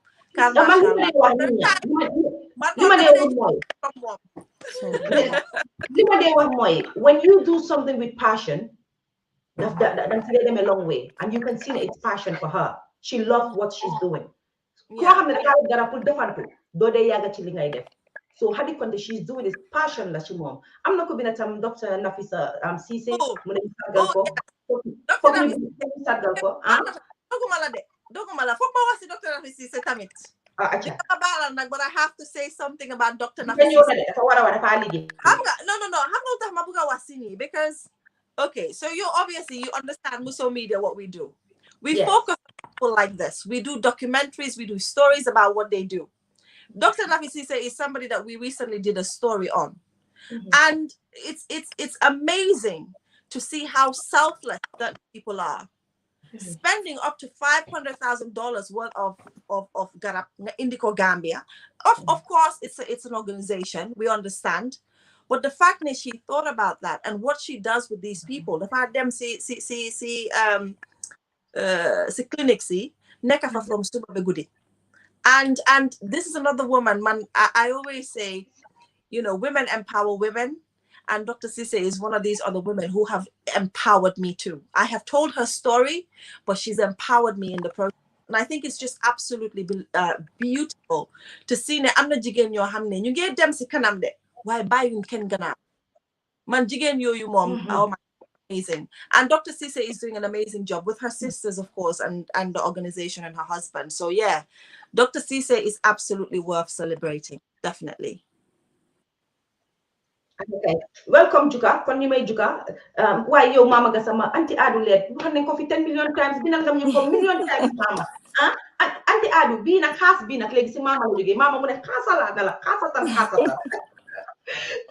Juga Cissé Juga welcome Juga xam naa ne yaa ngi liggéey very much nga jël sa time pour dugga si waaw dëgga Juga dañ la sargal because ñun ñëpp comme ni ko am na ku ko bindee nañ jàlla déedéet ñu ngi laa sargal parce que Fatou Badji comme ni mu ko bindee sax ne am na ñu bëri ñu doon def behind the scene ñu bëri dañ def behind the scene during the struggle waaye yéen duñ leen foog ñu xaasal leen mooy ku ci mel ni am tuuti woog si ñu waxaat ko rek Ndeye Jobaate yow mi ñoom Fatmata anti Fatmata Tamba Jang ami Bojang Sissoko ñooñu ñëpp foog ñu boole leen si wax naa anti tukulóor si yéen ñëpp foog ñu boole leen aca Juga ñëwaat nuyoo nuyu naa leen Fatmata ak maa ñu ma nuyu naa la Ami seen liggéey bu rafet bi ngeen a def yéen ñëpp waaye fii ak audience bi seetaan thank you so much waaye man fu ma bëgg a duggee rek mooy fii maa ñi ma li fi ne daanale mooy ñi nga xam ne ñoo xaali yoon bi because dangay gis ne tey jigéen bu taxaw koo xam ne ñu ngi lay tudda tey am na foo gisee dara am na ku la inspire même boo ko waxee boo ko waxut am na fu mu jógee comme ni ko Ami waxee moom yaayam bi moo nekk xale bu let's say kooku bu ne eggee si kaw garab yi wala mu egg si trog yi moom bu ngi taxaw am na lu moo embed si brainam bi te moom xëj na tey ba léegi sax xamul ne loolu la so dangaa gis ne affaire bi si bi nga nekkee xale la moo nekk wala mun ngaa nekk mag sax nga toog gis dara rek mu inspire la mu leneen si yow so mu am solo moo tax ma ne am na solo pour ñu dellu gannaaw fi ngeen doon laal before mooy fan comme ñoom Mrs Ndaw parce que dangay gis ku mel ni Mrs Ndaw wala Mrs Gibson man suma yaay demut school amut education waaye dafa takkoon diggaam pour ñun ñëpp ñu jànga waaye soo gisee mu mënoon a ñemee def loolu dafa am lu mu gisoon si Mrs Gibson te mu nekk yaay yu bari nag ñi nga xam ne dañ taxawoon ñu gis leneen si ñi nga xam ne ñoom amoon nañ place te ñu ngi takkoon seen liggéey jàppale xale yi understand nga ñooñu dañ liivoon maag si suñ yaay liif maag si suñ ñun même xam nañ ko xamuñ ko waaye am na lu moo yóbbuwaale ak yow moo tax man dama dee wax ne toujours dañ dee war a bàyyi wante xel parce que yow doo xam ne yaa ngi inspire nit ñi waaye am na ñu nekk toog si ron ñoo xam ne xëy na waxuñ sax waaye am na looy si ñoom te doo ko mu sa xam léegi-léeg biir Amérique nga toog ñoo xam ne xëy na seen kër yi bari wuñu woon amuñu woon two parent home or whatever ñu toog ñu lay wax ne la comme ñoom Bill Cosby wala façon yu choses yooyu ñoo taxoon ba nga xam ne fiiloon nañ ne they are worthy of something right they are worthy of greatness so these are things loo xam ne moo tax ma bëgg a wax ne dañ war di dellu si gannaaw tuuti ñu seet ñana ñu inspire ñana xaali yoon bi su ko defee ñun ñu taxaw fii ñu mun a xam ne dafa am sas bu ñu teg ñun tamit mooy ñaan ñi nga xam ne dinañ lañ mën a inspire te ñun duñ mus a xam ñooñu te duñ mus a dajeek ñooñu te ñooñu duñ lañ mus a dégga ñooñu moo tax ñun tamit ñun ñi nga xam ne ñoo fi nekk léegi ñu war di bàyyi suñu xel ñuy bàyyi wante xel bu baax te soo gisee ma duggee foofu mooy lan bi ma duggee yéen a ngi doon wax waxi struggle man defuma dara man damaa jéem di jànga te toujours baa ngi jéem a continuer di gën a roy si ñu baax di gën a roy jikko yu baax parce que kenn perfectut am naa suma ay jikko waaye maa ngi see góorgóorlu waaye ñun ñëpp loolu lañ mën a def waaye leen na dinaa ko wax bi ma duggee si struggle bi jigéen ñi bariwuñ fa woon may dugga si meeting yi su ma duggee si meeting yi wax yi bari coow li bari division bi bari affaire bi jaaxal ma maa ngi gënoon a nekk xale yéen ñëpp xam ngeen ne struggle bi lu yàgg la juróomi at boo ko génnee sa at yi dina wàññi lu bari léegi bu ma duggee ma gis ne jigéen ñi bariwuñ ndeysaan waaye su ma duggee ba dégg Siga Jaañ ñu wax ma dégg Ndey Jobaate wax si meeting yi dañoo meeting suba ngoon guddee bëccëg ñii ma taka suma fit bi ma xam ne suma family wala suma mbokki family su ma waxee ne ma bul wax bul duga kon ñu ngi maa sas ñu ngi maa xañ li nga xam ne man loolu laa bugg a def suma xol waaye ñi ma ko ñemeeloon mooy ñoom Ndey Jobaate ñoom Siga Jaañ ma gis leen ñu ñoo doxalee ak góor yi ñu toog nettu nekk ak góor yi suñu amee meeting taxaw wax góor yi wax ñoom tam ñu wax seen xalaat ne déedéet nii la moo demee su ko defee ñu def ko moo tax fu ma toog foog ma wax ko duma leen musa fàtte gannaaw man si man nekku ñi ma mujjee xeexal ak ñi ma mujjee taxawal de ñi ma njëkk a jiital te ñoom duñ ko musa xam maa ngi ko wax ñu dégg ko tey ba ma duggee si seen meeting yi ma dégg seen baat ma dégg seen kàddu ma dégg seen dëggu ma ne kon man war naa mun a ñeme fii ma mun fee bokka te war naa fi mun a am place pour xet fi that's inspiration te loolu dafa am solo si dunda dafa am solo sooy bokkat si dara wala sooy dugga si dara kii di anti tukki jàllo am na ko foo xam ne ñemeloo na ma fa mooy lan mu gis dëgga taxaw ñeme ko ne lii la moo xeex lii mooy ray tam te lii la moo xeex ba mu jeex ñemeloo nam ko ñii ñooy ñi nga xam ne bi maa dugga ma séntu leen ma gis leen comme ñi nga xam ne ku mel ni Tukulóor si endin bi ku mel ni Mama Linguère xeex nañ Fatou Camara ñu ñëpp xeex nañ te am na lu bari loo xam ne bokka nañ ko def nañ ko te duma ko musa regret parce que dafa nekk part boo xam ne yàlla moo ñu boole woon pour ni lii la ñu sas dinañ ko xeex te defuma ko nag pour suma boppa defuma ko pour dara dama ko def pour askan bi waaye maa ngi wax lii tey pour ne ku nekk looy def lu ndaw boo enee dara di jaay keroog rek maa ngi ko wax Fatmata Kuka sa Fatou Kuka Singaate sa sista bi maa ngi ko wax si voicemail boo jógee di def dara bul xalaat ne yow lii yaa ngi koo def nii rek pour yow rek la de waaye xalaatal ne lu ndaw am na jigéen boo xam ne mu ngi bëggoon a jóg toog jaay ñemewut am na jigéen boo xam ne mu ngi bëggoon a jóg toog defal dara yóbbu ko si Facebook bi waaye ñemewut ko am na jigéen boo xam ne ñu ngi ko noot si néegi sëyam mu ngi ut bunta pour jóg taxawal boppam waaye ñemewut ko waaye yow gis na la yow yaa ngee def dara yaa ngi si am doole yaa ngi si am bunta mu ne man de lii war naa koo mun a def pour am si bunta kon ñun ñëpp nañ leen ñu sant yàlla ñu jël yëpp delloo ko parce que moom mooy gif di gifta moom mooy maye moom mooy xaali yoon moom mooy waxal ne di nga baax nga tedda mooy wax ne dina yàqu mu yàqu kon ñun ñëpp képp koo xam ne yàlla may na la ba nga am baat wala may na la ba nga am doole wala may na la ba nga am fit taxaw ne yaa ngee taxawal dara mu dëgër du si yow si ku ñu ko jox la te nag du ma religious man dama koy wax toujours am more spiritual waaye damay ne yëpp si moom la kon ñu koy wax jërëjëf te ñu koy ñaan tamit muy xàllil yoon bi ñeneen ak ñeneen ñi nga xam ne ñu ngi bëgg a taxaw munal seen bopp pour ñoom ñëpp ñu mun parce que warumay man bugga man rek ma tedda dama war a bugga képp ku tedda ma kontaan pour yow képp ku am yoon ma kontaan pour yow su ko defee affaire bi mu gën a yomba waaye su ma ko buggee sas man kenn ma jël ko man kenn dina diis si man waaye si ko ñeneen enoo ñun ñëpp dinañ def li nga xam ne moom moo ñu war ma emal fii wax bi ma wax leen jërëjëf di ko delloo yëpp yàlla jërëjëf Mama Gassama tooñ ma na juka bu fi jooy Mama Gassama tooñ waaw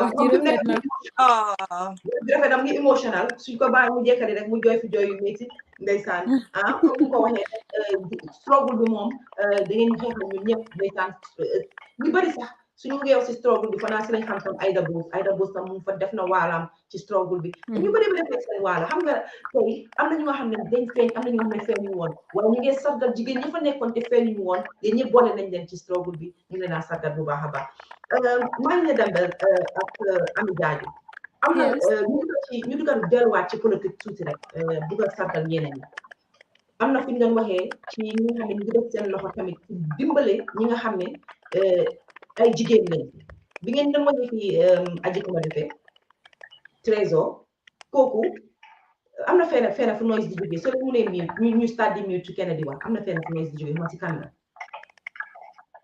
xam nga yéen a ngi dégg noise boobu okay waaw mutal Ami ñu seet comme la ma seet la si man la moo jógee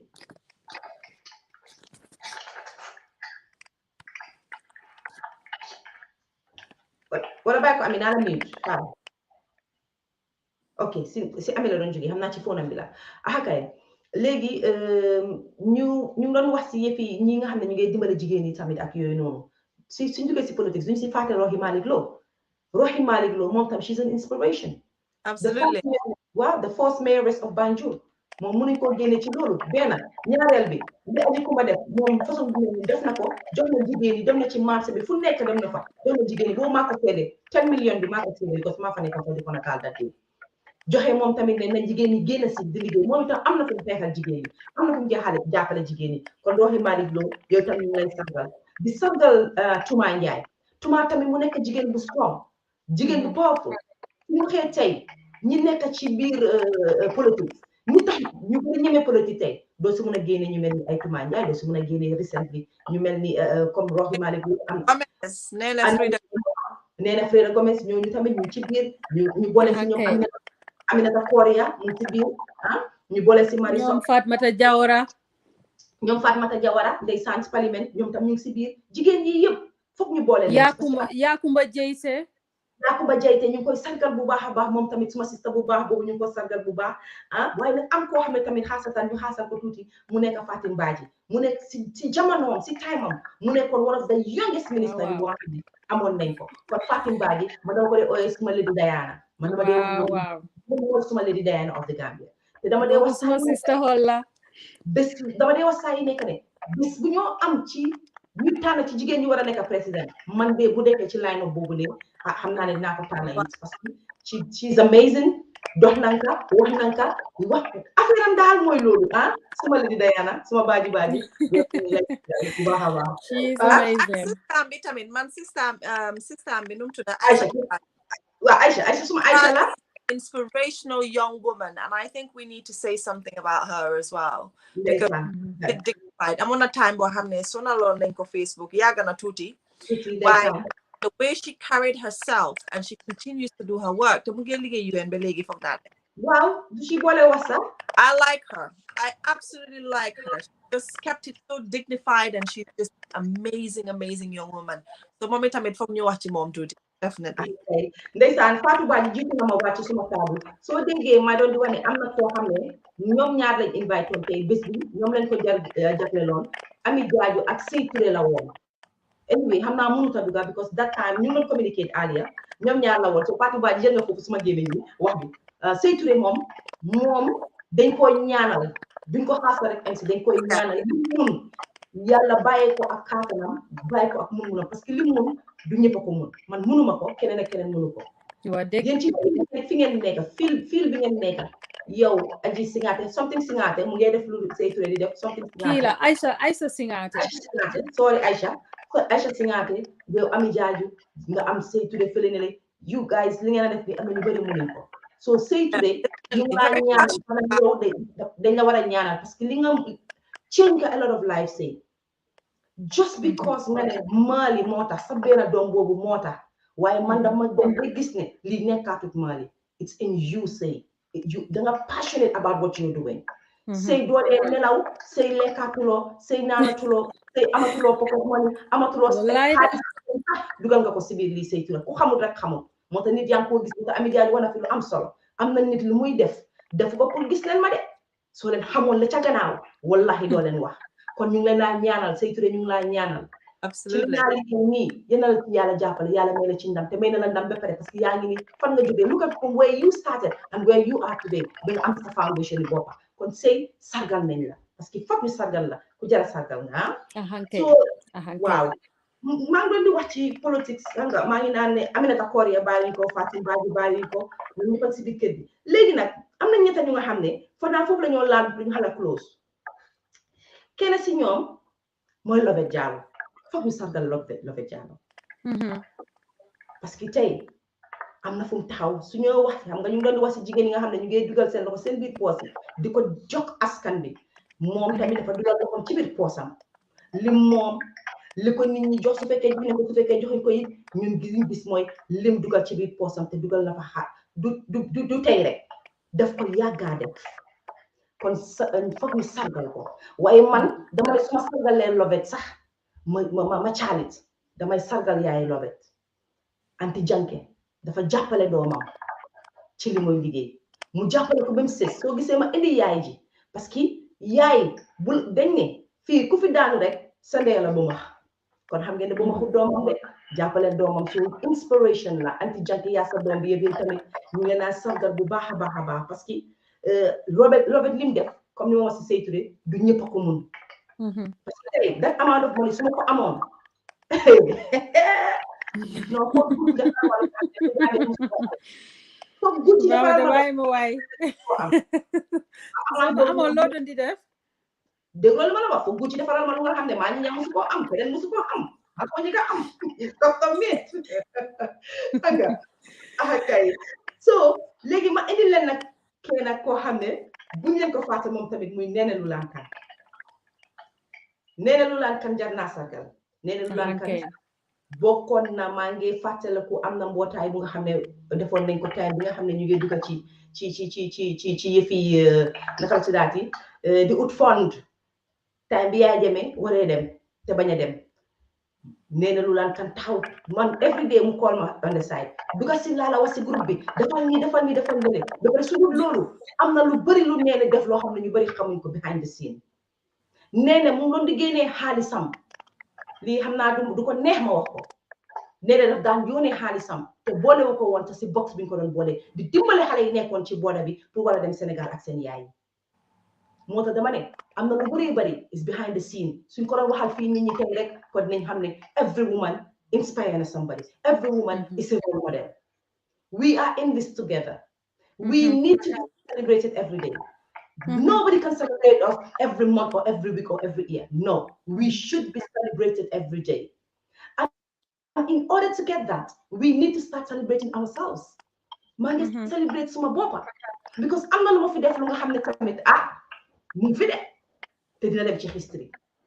Dama celebrate suma bopa, Ami Jaaju celebrate bopa, man ñi celebrate bopa. Parce que celebrate sa bopa ayut. Am na tey kan laa doon waxal mu ne ku dem ba sonna ba nga ñàkk nga dal di gistu sa moromi jigéen ñaan ko loolu du ñàkk fayda yow celebrate la is another day Famata yow moom yow su naree wax ci yow tey du baax ñii ñaa moom dama ko bàyyi ak yàlla rek eggaguñ fa sax waaye bàyyi ñu celebrate suñu boppa so nañ ko starté suñu boppa xam nga li tax ma wax loolu tey pour jox xale yi nga xam ne seen confidence dafa des tuuti lii du xajaan du dara soo gisee ma toog dama celebrate boppa dee na celebrate seen bopp bu leen nagu kenn ku leen buli no matter what suñ la poussé nangu la toog waaye boo jógee nangu la waaxu di dox fu sore boo leen lifin wanewut seen self worth yéen ñi ne war a jëkk celebrate seen boppa xale yu ndaw yi laay waxal boo leen celebrate seen boppa kenn du leen celebrate ci jamono buñ toll nii parce que ku nekkaa ngee ut koy celebrate kon nag maa ngi celebrate suma boppa pour yéen tam ngeen jël ci celebrate seen boppa parce que ñun ñëpp am na luñ fi def kon gaañ yi aca wax leen foofu dugal leen foofu noonu xëy na am na ko leen fàttale ko ku ma fàtte waaye foog naa man suma liste bi moom jeex na man maa ngi fàttaliku kii nii Kilel Sarr waaw maa ko bëggoon a ñëw waa yaa ko jël si suma gémé yi maa ko bëggoon a ñëw wax Kilel Sarr waaw suma rakam waaw definitely Fatima Jakomba Fatima Jakomba akay kii nii nakalaati sax Koona ak Safi suma doom yi Aziz Koona ak Safi Ami Diop Mama Linguère Sarr wax nañ ko Ami Diop waaw wax nañ Mama Linguère wax nañ Ami Diop ñu wax Ami Diop tam xam nga man lu ma notice we have said so many other women but I think we haven't looked at the women in the beauty industry, the women who do our wigs, the women who design our clothes. Alasan nga fama waxe ni ñoom Matida Star with Tea ñoom Aida Sen ñoom Chan Kan ñoom Kumba Dumbuya Balde, you know, cotton fit tailoring women as well. ñoom Chan Kan ngi ni ma fàtte ko Understand ñoom cotton fit I love how she does her marketing online. ñoom ñoo xam ne ñu ngi defar kawar. They're trying to do hanga women wow understand nga so many ñoom Aji Ami tam Aji Ami cotton fit tailoring mane ak nono oli Ndour oli Suwane fatali dama Jaxatu Xure maa ngi la wax ñetti nit yu nga xam ne ñetteel bi moo Jaxatu Xure waaw Jaxatu Xure tamit moom tamit war nañ ko sargal bu baax a baax parce que moom tamit taxaw FGM tey soo gisee ñu bari ñu waxuma ne moom moo tax waaye moom tam bokk na ci li tax ñu wax ci loolu tamit so ñu koy sargal bu baax a baax fi FGM bi rek de you look at Jaha as a whole, you look at Jaha as a woman, as a young woman trying to just pave that way ba pare Jaha dafa nekk beneen jibi mu ne bul fàtte Leena Njaay fashion week Gambia fashion week waaw ñoom Gambia fashion week waaw ñoom Adi Conte waaw ak Tida Badji mi di def kids fashion bi waaw kay there are so ñoom Fatou Cham Tar suma soppe bi she's doing amazing as well and she's also Fatou Cham is amazing as well. She advocates for women. Like I said before, there are people that we might forget and it's not Yaus Konate, but this gives us hope that we've got loads of women. Hanga la don gëna ñaaw. Fi ñu compter 30 ba pare xamatuñ ku ñu compter waat. Wow. Why the list goes on? The list goes on. The list goes on and on. You know, am na jigéen yi ñuy yëngatu si foundation si behind scenes maa si ñoom Kadi Jabang Kombo Sila ñoo nekk di engineers behind that foundation ñoom Isa Charm in Sukuta moom tamit she was one of the I think Sukuta Sen Foundation before now she was one of their leaders. They did a lot of behind scenes. I worked with them and they did a lot of stuff, sending stuff back home, Puru Dimbale charities, so a lot of women are doing a lot, honestly. Like the female lawyers. We have a lot of people. We have a lot of amazing people. You know what? This is amazing because I have taken away from this a lot. Just these amazing women that we have. Maggie Jukabi, Doctor nakala Maggie Jukabi tuda. Send Dr. Binum tuda. Dr. J or Dr. Mams? Dr. J. You have to. You have to. Then you'll come off here and we start thinking, Fatin and Ki, Fatin and Ki, oh my God, Fatin and Ki. That's how it always happens. Kamola, you know why? This is one of our best shows. You know why it is one of our best? Because if we're not alone. This is not me setan. Billahi ñoo gëna bi sax nit ñi dan ñun. Ñi setan ñi nit ñi seen tour yi ñu ngi leen indi. Ndeysaan, which is nice.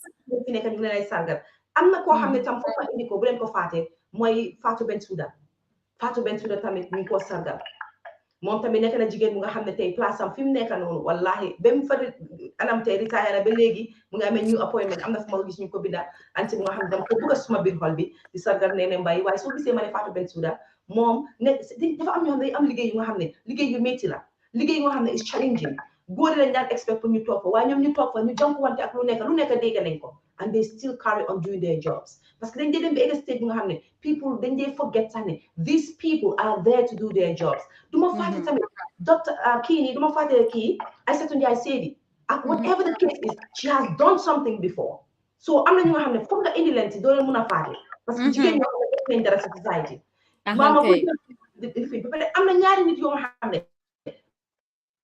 duma leen fàtte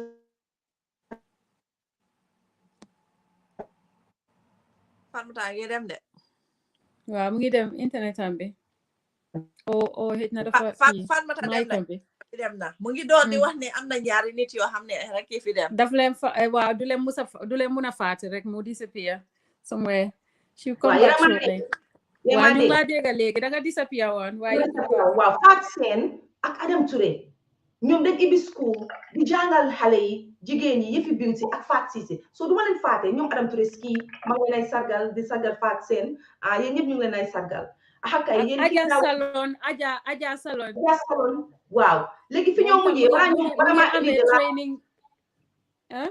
maa indi the last nit fanaa jukka mu ngi dugga si waat ñu bàyyi jukka tamit fàtte ñeen ñoom Hadi Faye fàtte nañ ñoom Mina Jallow Hadi Faye si showbiz bi kulim jum amazing Hadi Faye waaw li moo def another entrepreneur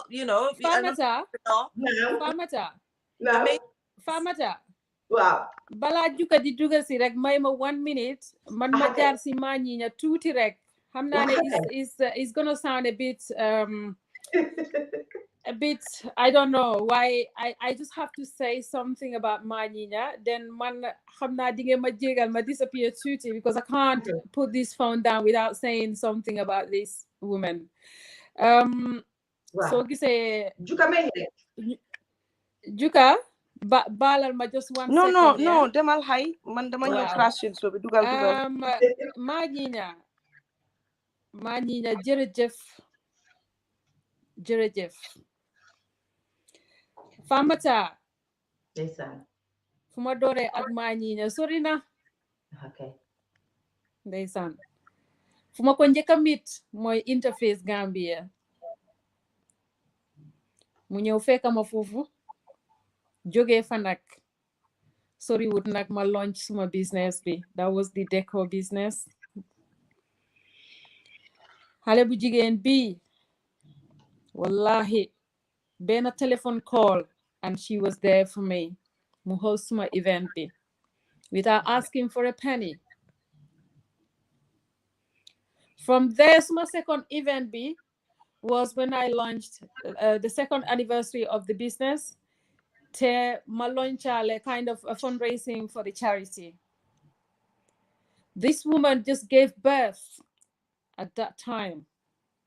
Xale bi mu ngi nekk liir bu ndaw ndeysaan mutul sax su ëppee 1 month sax du ko ëppa su mutee 1 month du ko ëppa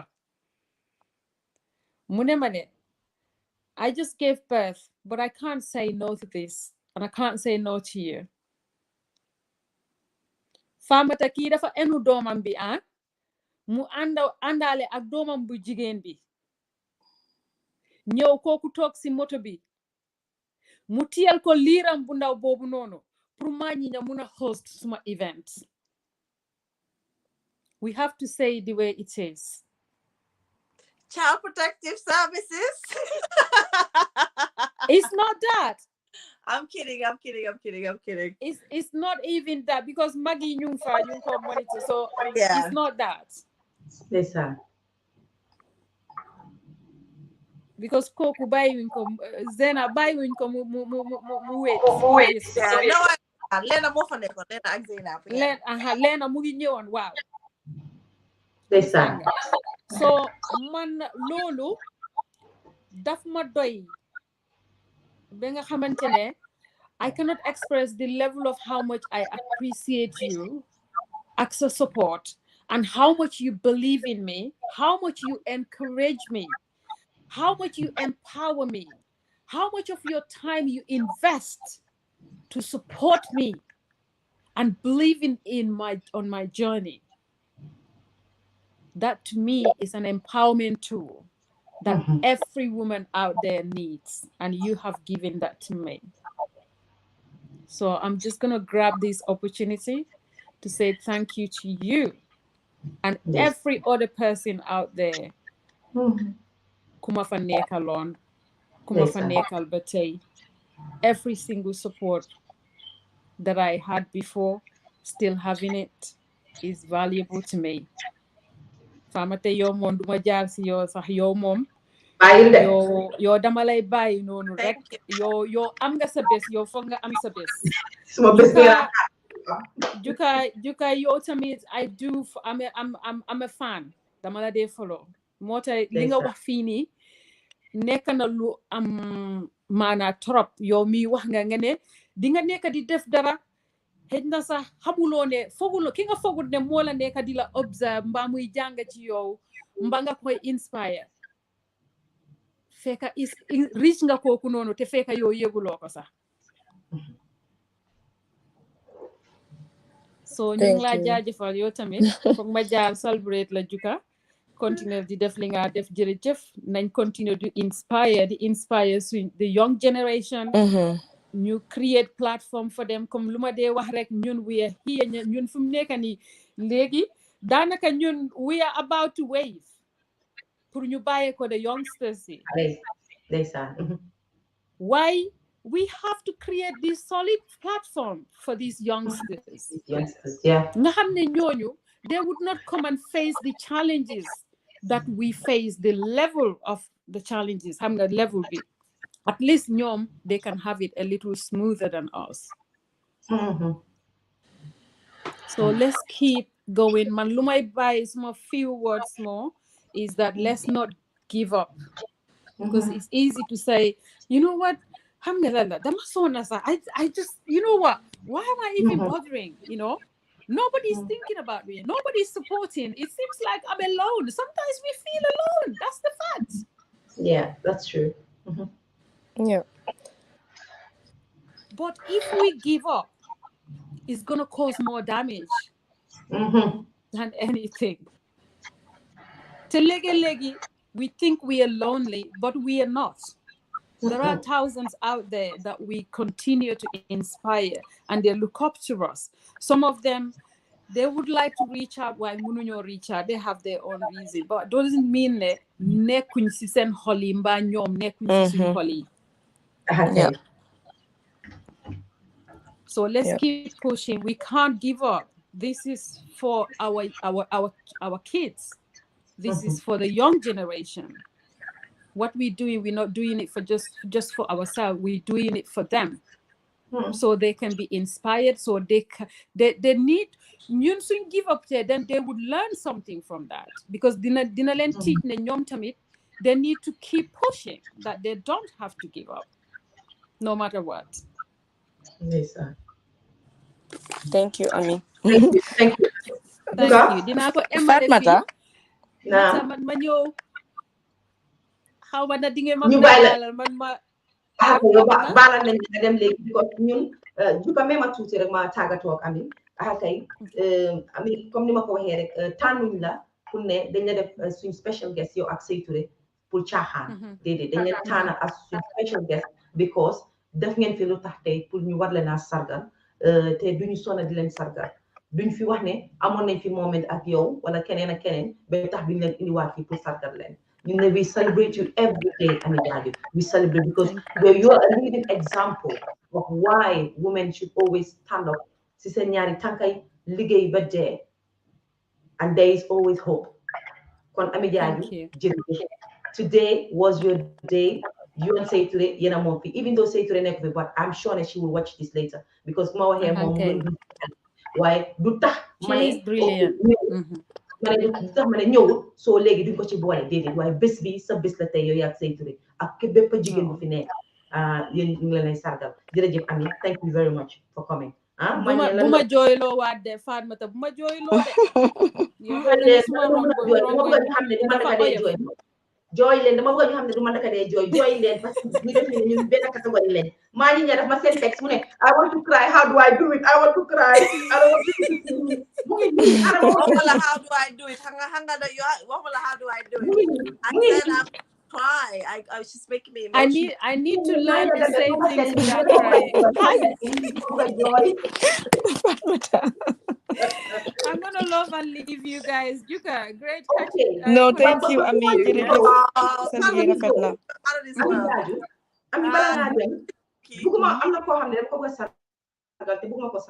Because we were in this together from 3 weeks ago.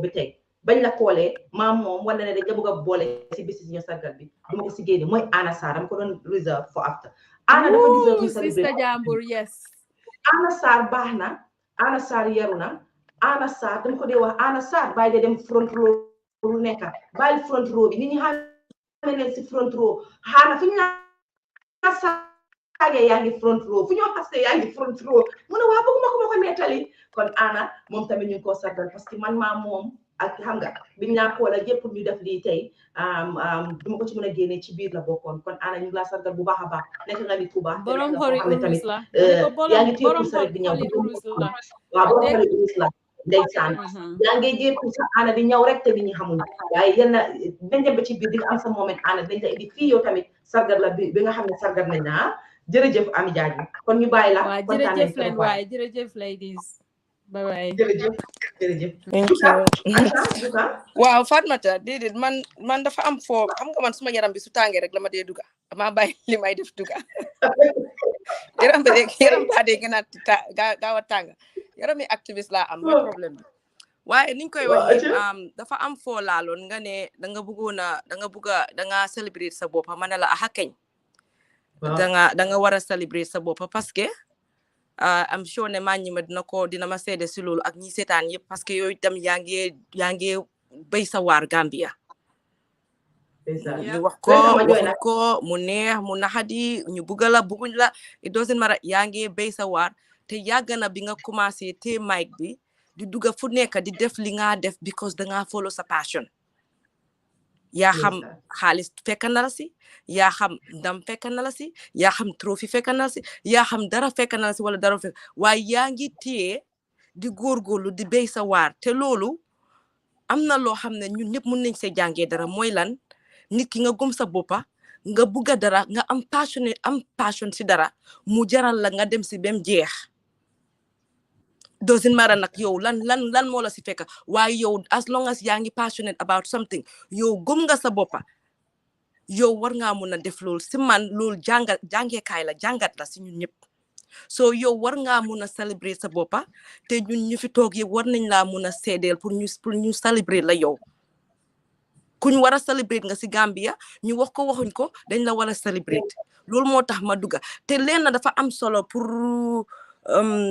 pour the next generation pour nit ki ngay gëm sa boppa ngay am vision gëm ko te dara bum la si teggi nga ne lii dinaa ko def te dinaa ko mun a continuer dinaa ko mun a def te dinaa ko def because sa gëm-gëmi boppa la ak sa bugga la as long as nekkuloo ne yaa ngi hurt other people yaa ngi harm other people sa gëm-gëm la ak sa bugga war nga koo mun a def bem jeex te loolu pour nga mun koo def foog nga gëm sa boppa te pour nga gëm sa bopp tamit dafa nekk loo xam ne si depuis time yi xale la moo nekk loo xam ne dañ ko instill si sa kaw loolu dinaa si dellu ma waxaat si dafa am njëriñ dafa am solo awma doom nag waaye pour ñu am doom ñuy bàyyi xel si lii ne nit ki depuis bi mu amee 7 years old mun ngaa embed lu bari si biir brainam bi te doo ko xam comme maa ñi ma naka la ko waxee bi moo dem si àll bi moo dem si village bi dem tombee maamam xëy na ñu ngee béy and stuff pour nga tutu dara nga béy ko jëmba ko ba màgga loolu naka la persistence la moo jël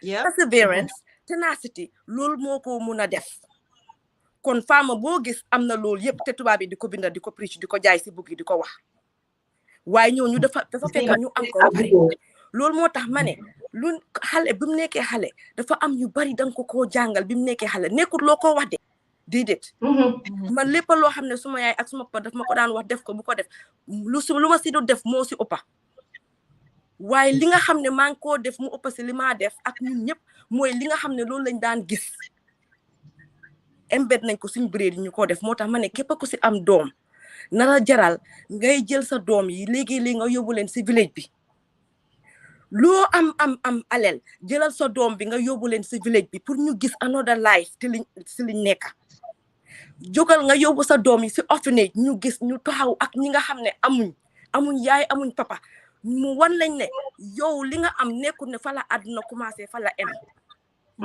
loolu yëpp dafa embed dara si boppi nit dafa embed dara si brain nit nekkul ne xale bi li nga koo wax rek loolu la moo def tey wala loolu la moo def ëllëg déedéet li nga koo wan mu koo gis di ko nemmeeku te yow doo ko xam sax yow mi ko jur waaye fekk loolu am na lu marqué bu moo bàyyi si biir yaramam bi ak si biir boppam bi ami wax na ko fi the same thing ak yaayam ni mu ko daan defal ñun buñ nekkee xale suma papa weeri lifin tobaski julli Christmas du passé muk te demuñ SOS toog for all day spend ko ak xale yi spend ko ak xale yi te loolu moom waxut jàngaluñu si dara de waxut ñu dara de waaye dafa am lu moo def si yow te yow doo ko dee mun a xam doo ko dee mun a laal danga koo yëg rek sa yaram bi muy dunda sa yaram bi moo tax ma ne dafa important képp ku am doom surtout xale yu jigéen dafa am yu bari yoo xam ne mun nañ leen ko wan sa biñ nekkee xale nga leen naa yóbbu si place yoo xam ne dañ faa gis jigéen yoo xam ne ñu ngee def loo xam ne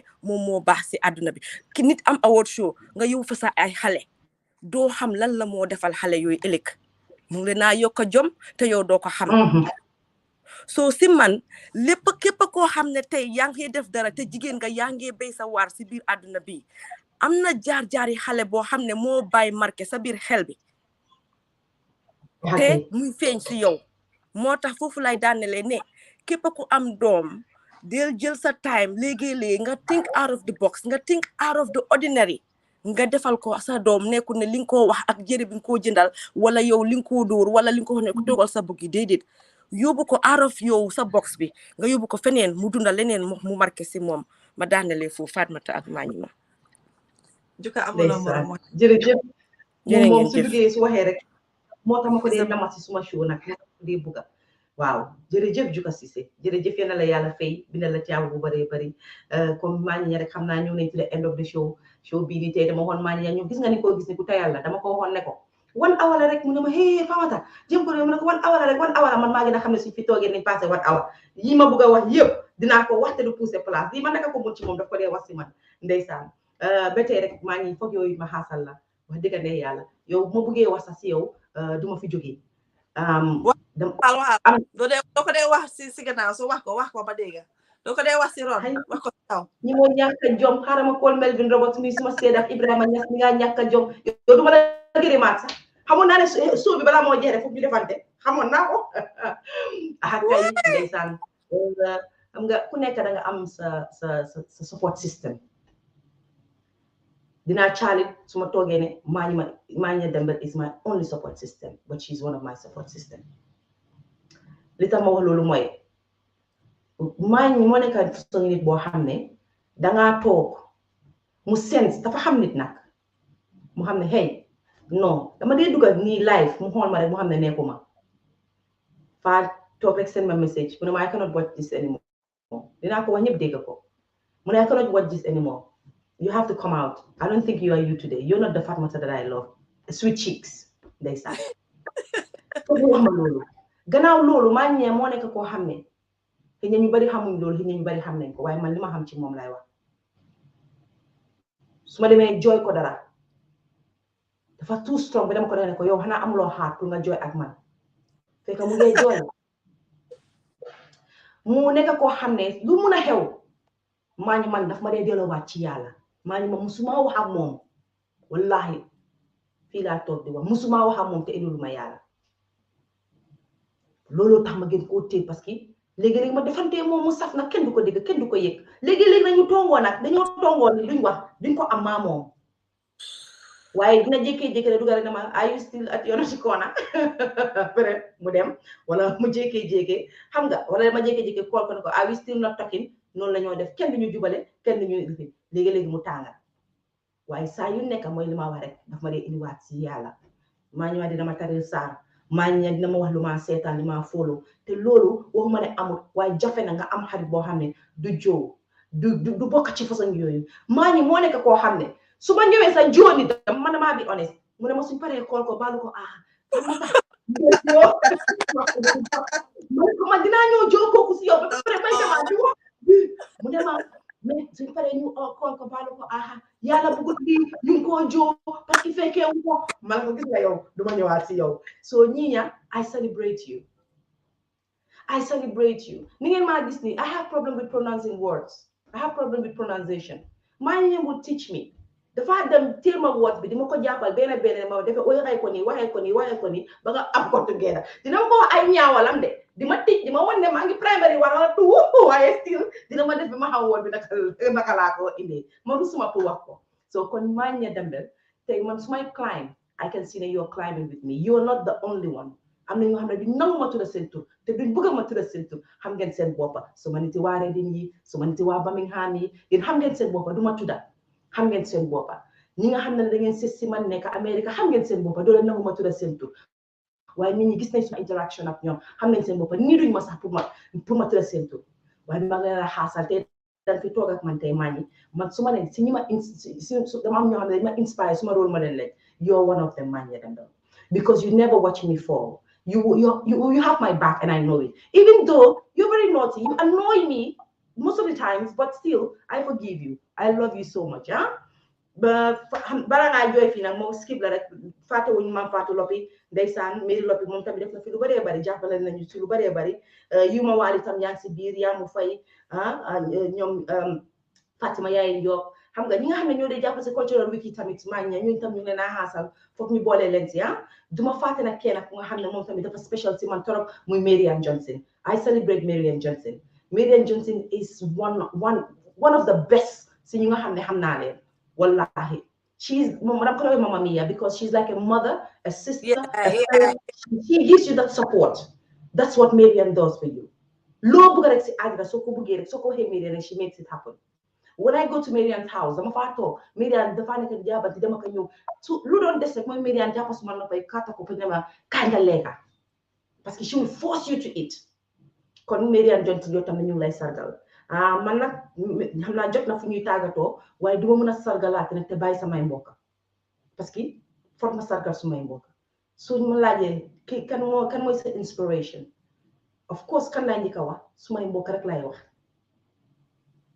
parce que kër bu nekk soo ne dama fay génne ñi ma inspire kon kenn du des si biir suñ kër yi ñun ñëpp suñu ay mbokk inspire nañu waaye ñoom ñoo nekk ñu nga xam ne ñoom ñu ñooy nit sax pour ñu wax ko bàyyi ma Roxi Koka bàyyi ma Amina Koka bàyyi ma Fatou Koka Singaate kooku moom du ma waxam parce que ñëpp xam nañ ne suma si àndoor la suma padi la moom mu ngi si biir gis ngeen ko comme jukka am na keneen koy nekk ko fi wax fanaa jukka la Fatou Koka gis ngeen ko moom business woman la loolu rek ngeen gis si moom but you haven't seen when she's a mother you haven't seen when she's a wife you haven't seen when she's a sister she cries with me she does a lot of things with me di sargal Mari Koka Mbay di sargal suma raka Madina Rahman Koka di sargal suma mag may mun a Koka di sargal ñoom yaa jëy Koka ñoom Amina Koka ñoom xam nga maamina ñëpp ma ngi leen ay sargal suma yaay nag moom xaasatan dama koy xaasal ndey suu waxuma ne kenn du toog ne suma yaay a gën ci yaay yi waaye di nga toog ne suma yaay bokk na ci yaay yi gën ci yaay yi kon maa ngi xaasal suma yaay bu baax a baax parce que suñu toon moom tey wallahi duma toog fii sax bay def lu maa def léegi ma caalit nag moom mooy suma biggest support system léegi mu métti ak man mu ñëw taxaw ne ma bul doo fi jóg doo bàyyi de commencé nga doo bàyyi li laa bàyyiloo ci yow laa jógee waaye kenn du la bàyyiloo te xam na ne media dafa métti lu nekk dégg na ko lu nekk gis na ko waaye moom mooy ëlbatiku waat ne suma doom du bàyyi kon you inspire me suma yaay ma ngi lay sargal xam naa ne dama dee dogal vidéo yi di la ko seen ci audio kon ma ngi lay sargal bu baax a baax ñi ña ma bàyyi la nga sargal ñi nga sargal parce que ñu daal di tàggatoo nag xam nga jëmale affaire bi beneen year next year Farmata jooy nga ba pare waaw maa ngi try my best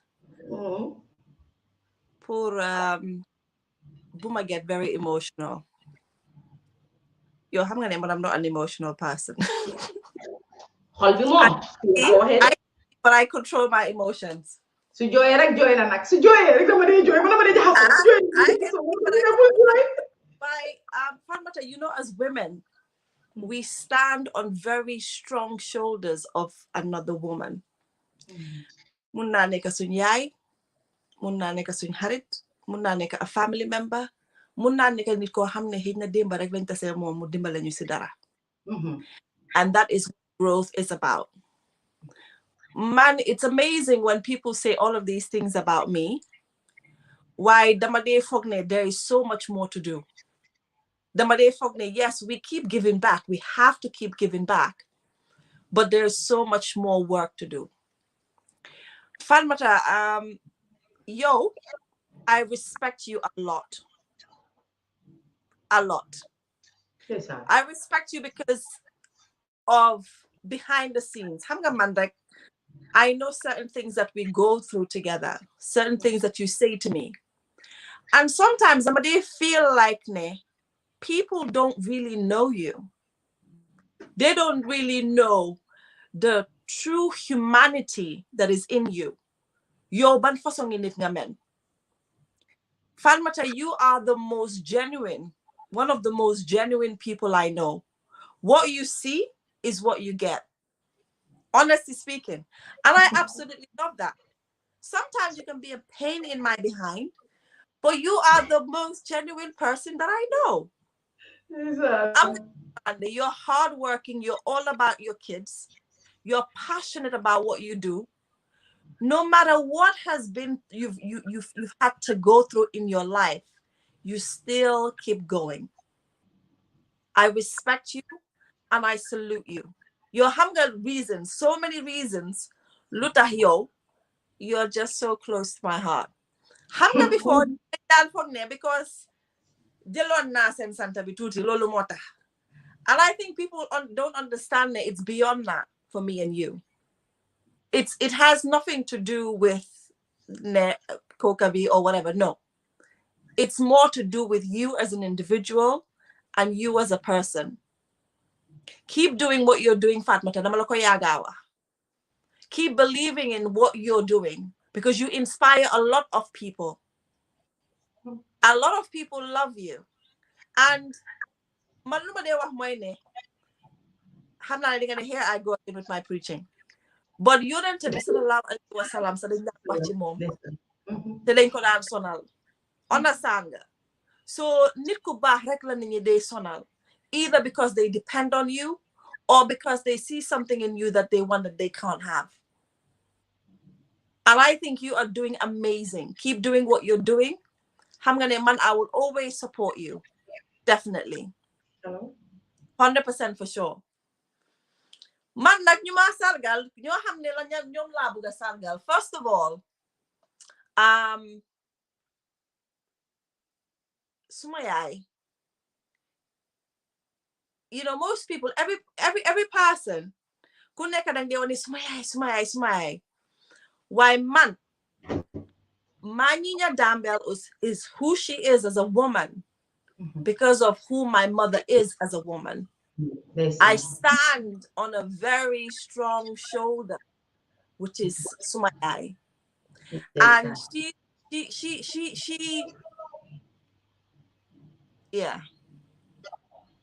Hey, Sumahari be join at why? And also we have around us. We have all these around us. It's not just ko hamne ñu ko ham on social media. Mantay suma celebrate International Women's Day. Mange celebrate jigéen ñi ci nakko gi.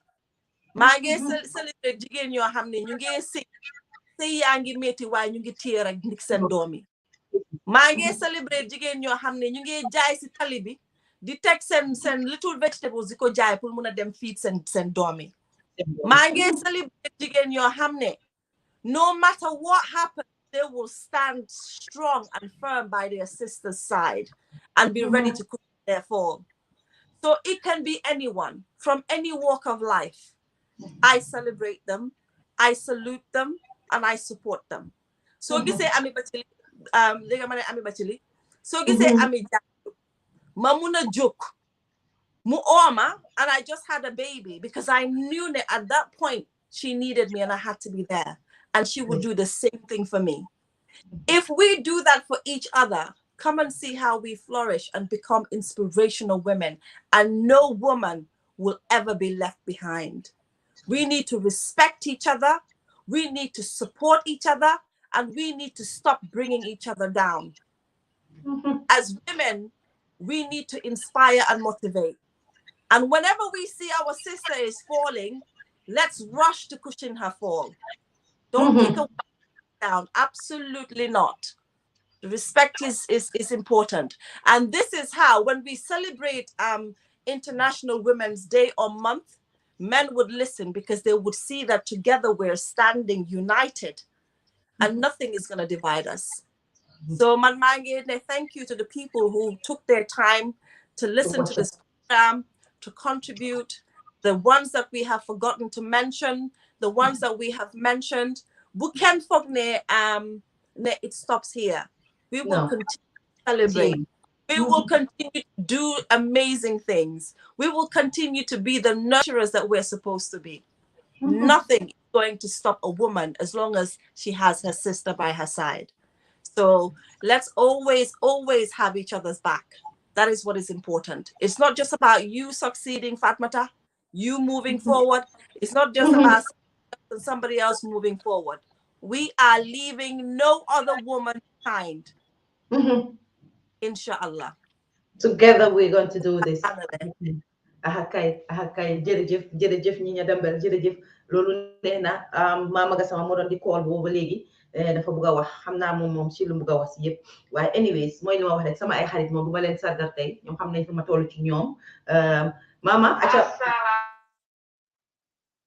hay ni ke maa nga mute man maa nga wax rek ni ke maa nga mute waaw Mama Gassama aca waxal man maa nga wax rek ni ke maa nga mute ndeysaan Nyenya ak gërëm li ma la gërëm yëpp ci sa wax bu rafet bi yëpp ni ke maa ngi mute juka nekk fi wax na ba dem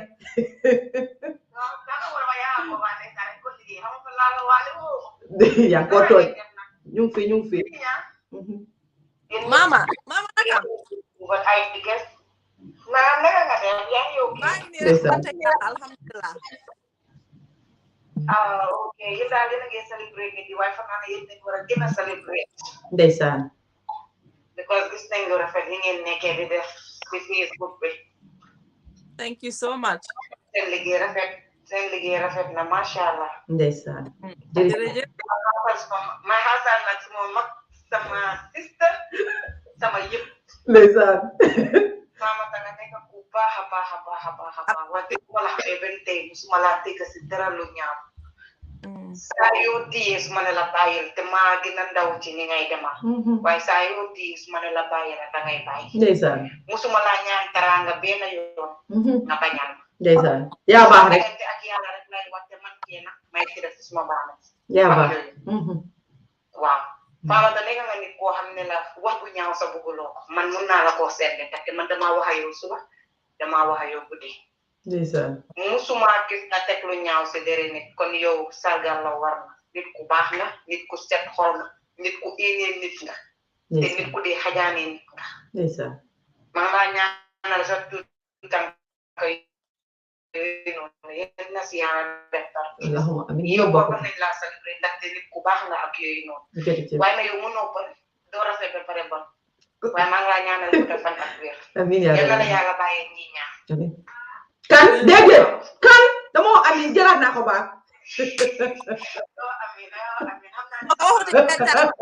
kii nga xam ne ni kaay ma la nag maama loo leen xamul xaritoo ñi ña easy xaritoo déedéet dama laa wax benn dëgg xaritoo ñi ña easy de ñi ña dafa dégg ne sax ñu ne ma lan mooy netetu lu mu dégg ñëw di ma laaj yaa ngi exaggerate jërëjëf mama jërëjëf thank you mama thank you so much love you too ndeysaan dama doon wax ne duma dégloo ma ne suma xarit yi nekk Amérique moom moo maam seeni congaan bëgg ma woon a tudda seen tur ni maam seeni moom bii bëgg ma tudda ko moom Mama Gassama si benn boor maama moom wax naa ko du suma xarit ñëpp xam nañ ne suma raka la wax dëgg neex yàlla mu amal ma yar nag ba bëgg a dee wax dëgg li ma wax man mama is a very hard working woman Okay, very hardworking. You see what women are doing. I am so inspired, honestly. Listen. I'm on Facebook is what I'm being called from UK. You said Canada. Hello? Hello? Sorry? Yeah. No, thank you. No, it's not. Taylor. Sorry. Kilimalaja rek. Duma ko live. Te UK la ko len de. Te man suma number bi adina yep ko am. Ah? Mu ngok. Way suma Paco Mbay Paco tamit mu ngi ni dafa bëgg call from Senegal. Assalamu alaikum Paco. Assalamu alaikum Paco. Wow, assalamu alaikum. Kay yow fokk ñu bay la nga dugga ci góor ñi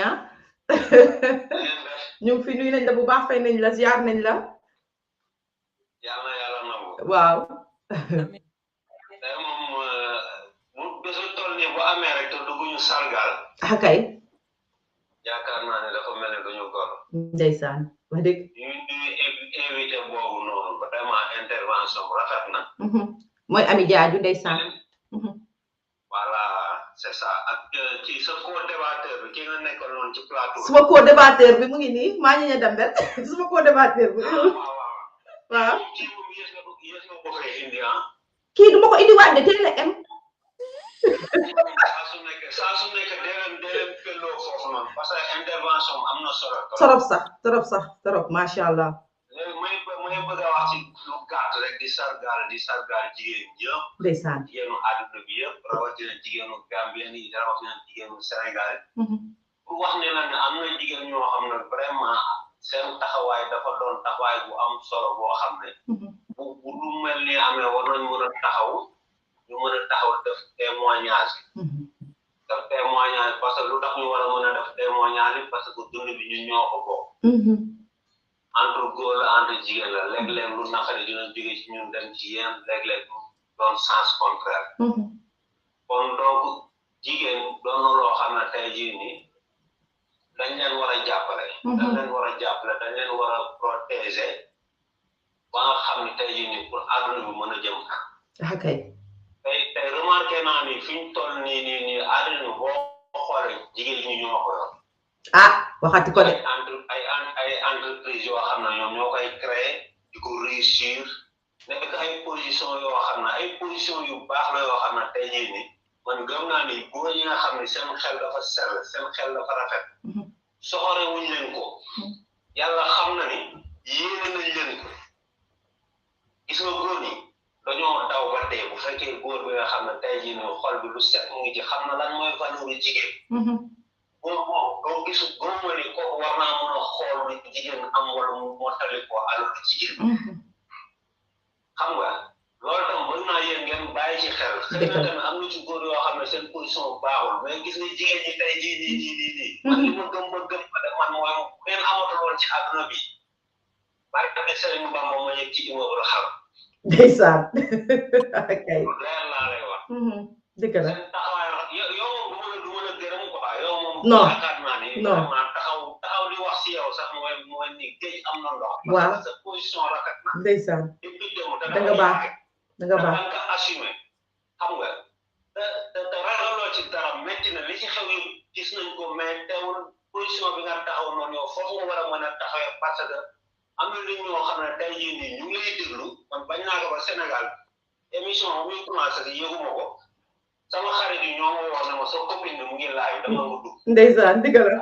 pour wane la ñu bëri ñu ngi seetaan xëy na dañu mën a dugg xëy na mënee ñu wax ak yu demee noonu mais ñu ngi leen di sàngal yéen ñëpp. jërëjëf. leen di sàngal yéen ñëpp vraiment. jërëjëf jàmbaar ngeen seen taxawaay rafet na vraiment yal na yàlla jàppale leen yal na yàlla.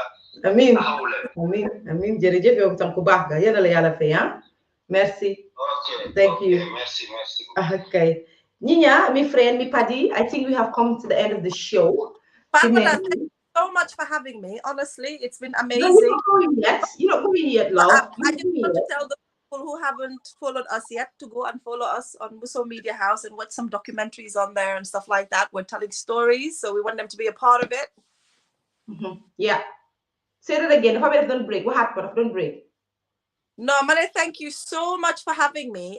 It's been fun. I really enjoyed it. Definitely enjoyed it. Mane tamit ak ñu ñoo seetaan tamit, you know, to go follow us on Muso Media House. We're doing documentaries, we're telling stories, we're promoting people like we've just spoke about now, people that are doing amazing things. So yeah, go subscribe, follow, and share.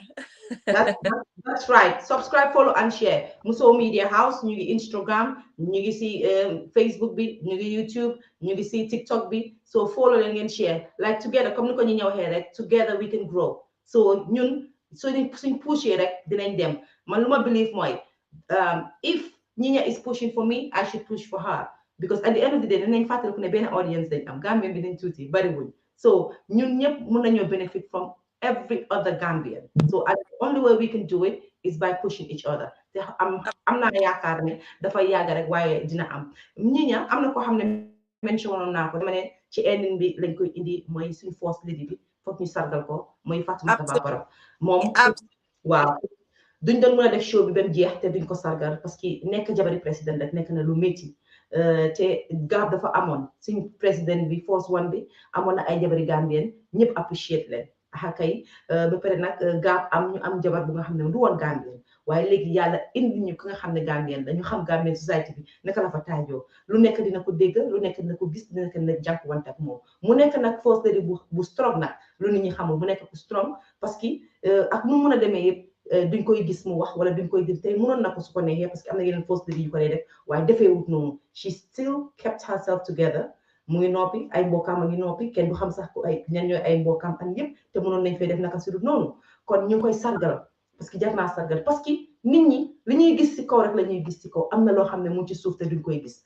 te wax dëgg fa neex yàlla dama ko yàgg di ko wax am na lu bëri lu moo def ci suuf loo xam ne nit ñi gisuñ ko mosoon naa ko wax ci programme ne demoon naa benn bis ci State House bi ma di liggéey ak nekku dama fa doon liggéey lu ma miin am lu ma fa doon def rek ba pare teamam bi ma nekkoon seen side ma gis ñu woon ma amazing stuff loo xam ne mu ngi ko doon def ci suuf te di ci dimbale ay yenn xaleel di dimbale ay jigéen waaye musuñ koo fësal musuñ koo wane kon ñoom ñoo xam ne lu tax bu ñoo def loolu te mu ngee def lu bëree bëri ak ni maa waxee yéen ñii rek recently dem na ba Switzerland di fa lobby something loo xam ne luy bénéfice xale yi la luy bénéfice jigéen la I don't know if it's my place to say waaye xam naa ne she went to Swiss and she did that xëy na bés bi su jotee dinañ ko wane so mu ngee try pour nit ñi so ak nu mun a demee tamit rek let us see those qualities as well even though if we don't know about it ñu ngi koo dégg nit ñi ñu ngi koy wax so kon moom she's the mother of the nation we have to celebrate her.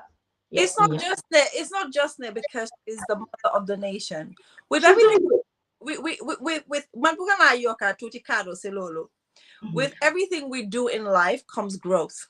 We should not judge people by their past, but by where they're going and what their intentions are for the future and for the people around them. And I think that one thing that we can do, one thing we can say about the First Lady Mwai, there has been so much growth. Because any of us, if we were put in the same circumstance, the same situation that we were never in before, we would feel lost. Understand? Until we kind of like understand, grasp into the position we never. And I think the mom, listen, have you watched the interview that she did with Africell? You get that video with Africell. There has been so much growth, honestly speaking. Man, I love seeing people grow. I love seeing people going from one point to another and to another and to another, and then you see them. No, she's try, and I think we ought to celebrate her as well. Nobody is perfect. We all have imperfections. Understand that?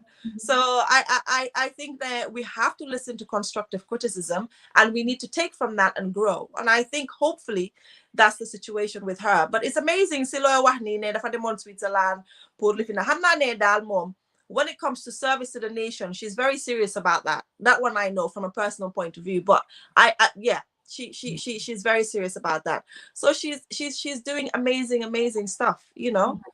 So her. And salute to second first lady, second nakalinko de oye, second Sadio Mbalo ñu koy sagal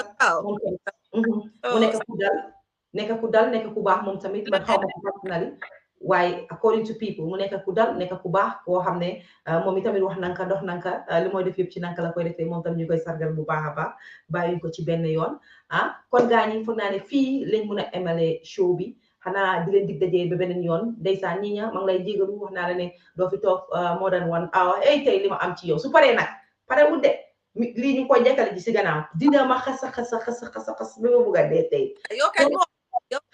Mom, you have done 2 things. I'm gonna fine. I'm gonna fine you. Waaw mu ne man maa wane message am bi mu doon di wax mu ne man maa ko wane wala ma ko wane maa ko fi teg 2 hours 3 hours kay waaw ñi ñam am na ko xam ne fàtte naa ko yu ma waali foog ma boole ko moom tamit ci sargal jigéen ñi yu ma waali tamit ñu ngi ko celebrate ak suma xarit bi yaa Aïda Diallo ma ngi koy celebrate because time politics defoon na waalaam wax na fi be ndeysaan di celebrate Mama Sali ak kay ñoom Fatmata Dan soo xam nga ak ñëpp daal ñu ngi celebrate ñi bàyyuñ kenn jërëjëf mbokk yi ak képp koo xam ne du ko si nga fii tey bokk ci waxtaan bi ñu ngi laa wax jërëjëf and bii du nekk the last time pour ngeen gis ñu man Mama Nyenya dinañ ñëwaat xam naa ci leneen ak leneen ba pare maa ngi koo xaar mu maa groom nii su ko defee suma angale gën a dëgër ma mun a ñëw Medium Show House daal di fa nekk ab présentateur special about suma angale bàyyi ma ne kuy mbee da nga bëgg a boole suma xarit yi dëkk di wax si yow ni nga ñàkkee woon kersa di nga bon next time man maay control bi sooy wax rek ma mute la lu ma bëgg wax rek ma mute la ndeysaan maa ngi gërëm nag suma raka bu góor Jibi maa ngi ko xaasal parce que ba yëpp si commencé ba léegi bàyyi nga xel nañ maa ñe Jibi bàyyi mu ngi comment rek mu ngi bind rek I want to say dañoo dem please balal ma rek ma wax lii yeah wow I always love people who support yeah man obviously I was in the media before why man you are this Muso Media House and stuff and I had loads of support what they gonna yeah but I seriously want to say thank you so much to Umi Sen. Hey, wow, Umi Sen. Okay. Umi Sen is an amazing supporter of women behind the scenes, in front of the scenes. She is amazing. I just want to thank you to her. She's a phenomenal friend, a phenomenal woman. Mom Hamna nakalamatahawo si Muso Media House. Seriously. And to be honest, I'm on the time you hamne mangon challenge. So don't do Umi Sen. We would be where we are now. So I'd like to say a special thank you to her. And when I say supporter of women, she's one of those women that I can say, yeah, absolutely, you know, amazing. Fatu Ture as well. An amazing friend, very supportive. Suma Chalite, Hamnane, she's always there to say, okay, Nyenya, just focus. This is what's going to happen. And I'm very grateful to those people. And many more. You know, Lenale. Amazing people. I just want to say thank you. Wow. And to my sister that nobody sees and nobody hears. But she's always there to cushion my fall. Wallahi, that woman, I love her to bits. To cushion our fall.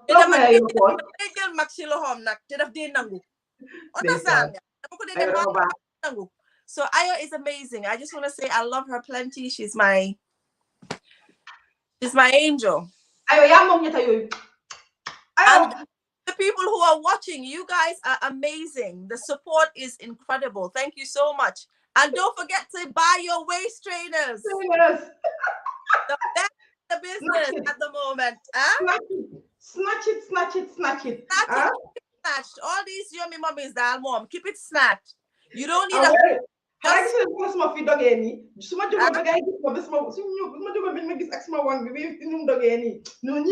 I am snatching into the summer. Yo, support your own, man. Get some. Different colors. Different colors. No. Let's buy black. The brown, we don't know. So you looking to black. But at the moment, wow. Dina ñëw ngay ñëw Angleterre na ñëw America fu nekk dinañ fa yóbbu so jërëjëf xoolal ma jukanaan ma stand up ma stand up we def yi ngeen gis affaire si lu mu dogee non suma kess dama fi ne so affaire di xajaan maa ngi snatch no dama rap be dëgër jërëjëf guys all right have a good evening Nyenya